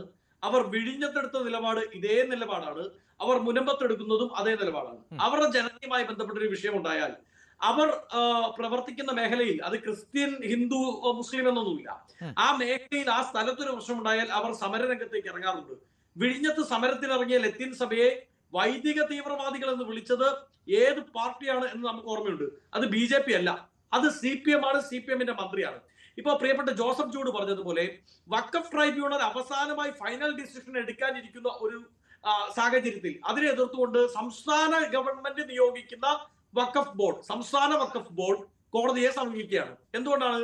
ആ സംസ്ഥാന വഖഫ് ട്രൈബ്യൂണൽ തീരുമാനമെടുത്ത് കഴിയുന്നതിന് മുമ്പ് ഇത് നീട്ടിക്കൊണ്ടു പോകണം.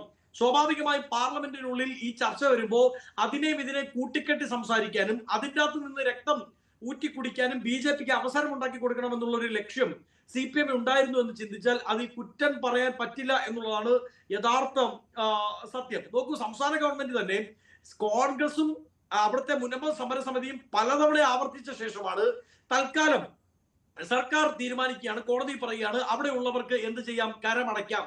കരമടയ്ക്കാമെന്ന് സംസ്ഥാന ഗവൺമെന്റ് പറയുമ്പോൾ അതിനെ എതിർക്കുന്നത് സംസ്ഥാന വഖഫ് ബോർഡാണ്. നോക്കൂ, പിണറായി വിജയൻ ഗവൺമെന്റ് പറയാണ് അവിടെ ഉള്ളവർക്ക് കരമടയ്ക്കാം. അപ്പൊ അതേ പിണറായി വിജയൻ ഗവൺമെന്റ് നിയോഗിച്ചിരിക്കുന്ന, അതേ പിണറായി വിജയൻ ഗവൺമെന്റ് അപ്പോയിന്റ് ചെയ്തിരിക്കുന്ന, അതേ പിണറായി വിജയൻ ഗവൺമെന്റിന്റെ കീഴിലുള്ള വഖഫ് മന്ത്രിയോട് പ്രതിബദ്ധതയുള്ള സംസ്ഥാന വഖഫ് ബോർഡ് പിണറായി വിജയൻ ഗവൺമെന്റിന്റെ തീരുമാനത്തെ കോടതിയിൽ എതിർക്കുകയാണ്. അപ്പൊ നോക്കൂ, ഒരു ഡബിൾ സ്റ്റാൻഡ് എടുത്ത്, ഒരു ഡബിൾ പ്ലേ കളിച്ച് ഇതിൽ നിന്ന് എങ്ങനെ ലാഭം ഉണ്ടാക്കിയെടുക്കാം എന്നുള്ള ശ്രമമാണ് സംസ്ഥാന ഗവൺമെന്റ് നടത്തിയത്. മുനമ്പത്തെ യഥാർത്ഥ വില്ലൻ അത് പിണറായി വിജയൻ തന്നെയാണ് എന്നതിൽ സംശയം വേണ്ട. ഇനി ഒരു കാര്യം കൂടി പെട്ടെന്ന് പറയാം. ഇപ്പോ ജയസൂര്യൻ അടക്കമുള്ള അല്ലെങ്കിൽ ഈ ചർച്ചയിൽ പറഞ്ഞു പോയവരെല്ലാം BJPയുടെ സൈഡ് പറഞ്ഞു പോയവരെല്ലാം കേന്ദ്രമന്ത്രി കിരൺ റിജിജു വരുമ്പോ സ്വാഭാവികമായും സംശയങ്ങൾ പരിഹരിക്കപ്പെടുമെന്ന് പറയുന്നു. ജോസഫ് ചൂടും കഴിഞ്ഞ ദിവസം നമ്മളും കണ്ടു. ഇന്ന് Q18-ൽ അപർണയോട് ബഹുമാനപ്പെട്ട ആംബ്രോസ് പിതാവ് അടക്കമുള്ളവർ പറഞ്ഞു അവർക്ക് വിവിധ സംശയങ്ങളുണ്ട്. ഞാൻ ചോദിക്കട്ടെ, ഞാൻ പ്രിയപ്പെട്ട ജയസൂര്യൻ അങ്ങ് ഈ ചർച്ചയിൽ പറയണ്ട, നാളെയോ മറ്റന്നാളോ അങ്ങനെ ഫേസ്ബുക്കിൽ കുറിച്ചാലും മതി, ആംബ്രോസ് പിതാവിന് കേന്ദ്രമന്ത്രി കിരൺ റിജിജുവിനെ കാണാനുള്ള അനുമതി ഉണ്ടോ? നിങ്ങളുടെ പ്രോട്ടോകോൾ പ്രകാരം മുനമ്പം സമരസമിതിയിൽ നിന്ന് എത്ര പേരെ നിങ്ങൾ നേരിട്ട് കാണും? ഞാനടക്കമുള്ളവർക്ക് സംശയമുണ്ട്. എന്റെ ഏറ്റവും പ്രധാനപ്പെട്ട സംശയം എന്താണെന്ന് അറിയാമോ? ഈ വക്കം ബില്ല് വന്നതോടുകൂടി കേന്ദ്രമന്ത്രി സുരേഷ് ഗോപിയും ശ്രീ ജോർജ് കുര്യനും അടക്കം അവിടെ പോയി പിന്നീടും പറഞ്ഞത് ഈ ബില്ല് വരുന്നതിന്റെ പിറ്റേ ദിവസം തൊട്ട് നിങ്ങൾക്ക് വീട്ടിലേക്ക് മടങ്ങാം, ഈ ടാർപോളിൻ, ഈ വലിച്ചു കെട്ടിയിരിക്കുന്ന സമരപന്തലിന്റെ ടാർപോളിൻ മടക്കിയെടുത്ത് വെച്ചിട്ട് നിങ്ങൾക്ക് വീട്ടിലേക്ക് മടങ്ങാം എന്നുള്ളതാണ്. എന്റെ എളിയ ചോദ്യം ഏറ്റവും സ്നേഹത്തോടു കൂടി ഞാൻ BJP പ്രതിനിധിയോട് ചോദിക്കുകയാണ്. ഈ വഖഫ് ബില്ല് ഇപ്പോ വിജ്ഞാപനം വന്നു കഴിഞ്ഞല്ലോ, ഇത് പ്രാവർത്തികമായി എത്ര ദിവസത്തിനുള്ളിൽ മുനമ്പത്തെ ജനതയ്ക്ക് കരമടയ്ക്കാൻ സാധിക്കും? അതിനെപ്പറ്റി ഒരു കൃത്യമായ ഉത്തരം പറയാൻ കേന്ദ്രമന്ത്രി കിരൺ റിജിജുവിന് സാധിക്കുമോ? മറ്റൊരു ചോദ്യം കൂടി, കേന്ദ്രമന്ത്രി കിരൺ റിജിജുവിനോട് ആർക്കും ഇതുമായി ബന്ധപ്പെട്ട സംശയങ്ങൾ ധ്രുവീകരിക്കാം, അതിനുവേണ്ടിയാണ് കിരൺ റിജിജു വരുന്നതെങ്കിൽ അതിനൊരു ഓപ്പൺ സ്പേസ് ഉണ്ടോ? ആ ഓപ്പൺ സ്പേസിലേക്ക് എങ്ങനെയാണ് ഒരു സംശയമുള്ള ആൾ വന്നു കയറേണ്ടത്? എനിക്ക് സംശയമുണ്ട്. പക്ഷേ അവിടെ എന്റെ ഒരു സംശയം ഞാൻ താങ്കളോടും ചോദിച്ചു കൊള്ളട്ടെ. എന്തായിരുന്നു നേരത്തെ ജയസൂര്യൻ സൂചിപ്പിച്ചതുപോലെ കോൺഗ്രസിന് പാർലമെന്റിലടക്കം മുനമ്പത്തിന് വെക്കാനുണ്ടായിരുന്ന ബദൽ? ഞങ്ങൾ വളരെ കൃത്യമായി പറഞ്ഞല്ലോ. ഈ ചർച്ചയിൽ ഇപ്പോ ഞാൻ പറഞ്ഞു വെച്ചതാണ്, സംസ്ഥാന ഗവൺമെന്റ് തീരുമാനിച്ചാൽ തീരുന്ന പ്രശ്നമായിരുന്നു മുനമ്പത്തെ പ്രശ്നം. അത് താങ്കൾ പറഞ്ഞു വെച്ചു, അത് സ്വാഭാവികം. അതിലിപ്പോൾ BJPക്ക് എന്തെങ്കിലും ചെയ്യാൻ പറ്റുമോ? സംസ്ഥാന സർക്കാരിനെ കുറച്ചെങ്കിലും സമ്മർദ്ദത്തിലാക്കാൻ പറ്റുമെങ്കിൽ പ്രതിപക്ഷത്തിരിക്കുന്ന കോൺഗ്രസിനല്ലേ സാധിക്കുമായിരുന്നത്? കോംപ്ലിക്കേഷൻ ഉണ്ടായത് കോൺഗ്രസ് ഗവൺമെന്റ് ഈ വഖഫ് നിയമത്തിൽ വരുത്തിയ ഭേദഗതി ഉണ്ടല്ലേ? കോൺഗ്രസ് ഗവൺമെന്റ് കാലാകാലങ്ങളിൽ ഈ വരുത്തി വെച്ച ഭേദഗതികൾ കൊണ്ടല്ലേ ഈ വഖഫ് നിയമം ഇത്രയും റിജിഡായി മാറിപ്പോയത്, മറ്റുള്ള ആൾക്കാരുടെ സ്വത്തുക്കൾ പോലും കൈയെടുക്കാൻ അവസ്ഥയിലേക്ക് ആക്കിയത്. ഞങ്ങൾ ഒരക്ഷരം പോലും ആരും പറയുന്നില്ലല്ലോ വഖഫ് നിയമം എല്ലാം കറക്റ്റ് ആണ്, ഒരു വിധത്തിൽ അമൻ ചെയ്യപ്പെടേണ്ട അല്ല എന്നല്ലേ പറയുന്നത്. അതെന്തുകൊണ്ടായി പറയുന്നത് എനിക്ക് മനസ്സിലാകാത്തത്. ബഹുമാനപ്പെട്ട JPCയുടെ മുമ്പിൽ ഞങ്ങൾ മുമ്പോട്ട് വെച്ചത് 12 അമെന്റ്മെന്റ്സ് ആണ് ഈ ബില്ലുമായി ബന്ധപ്പെട്ട്.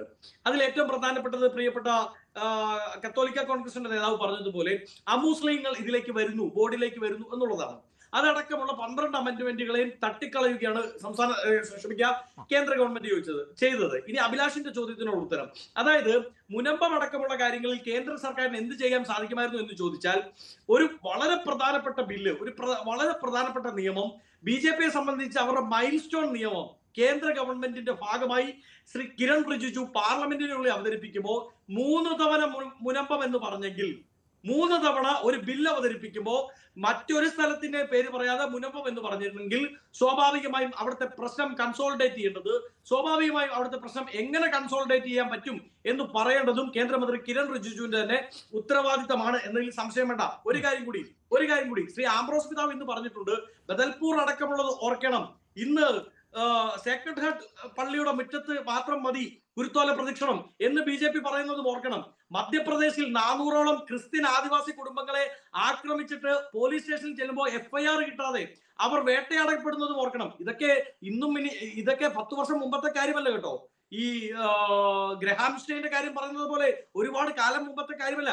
കഴിഞ്ഞ 6 മാസത്തിനിടയിൽ ഈ രാജ്യത്ത് BJPയുടെ പിന്തുണയോടുകൂടി സംഘപരിവാരം ഞാൻ അടങ്ങുന്ന ക്രിസ്ത്യൻ സമൂഹത്തിന് നേരെ അഴിച്ചുവിട്ട ആക്രമണങ്ങളെ പറ്റിയാണ് പറയുന്നത്. അതുകൂടി ചർച്ച ചെയ്യണമെന്ന് ബഹുമാനപ്പെട്ട ഹിസ് എക്സലൻസി ശ്രീ ആംബ്രോസ് പിതാവ് പറയുമ്പോൾ നിങ്ങൾക്ക് എന്താണ് ബുദ്ധിമുട്ട്? അതുകൂടി ചർച്ച ചെയ്യട്ടെ.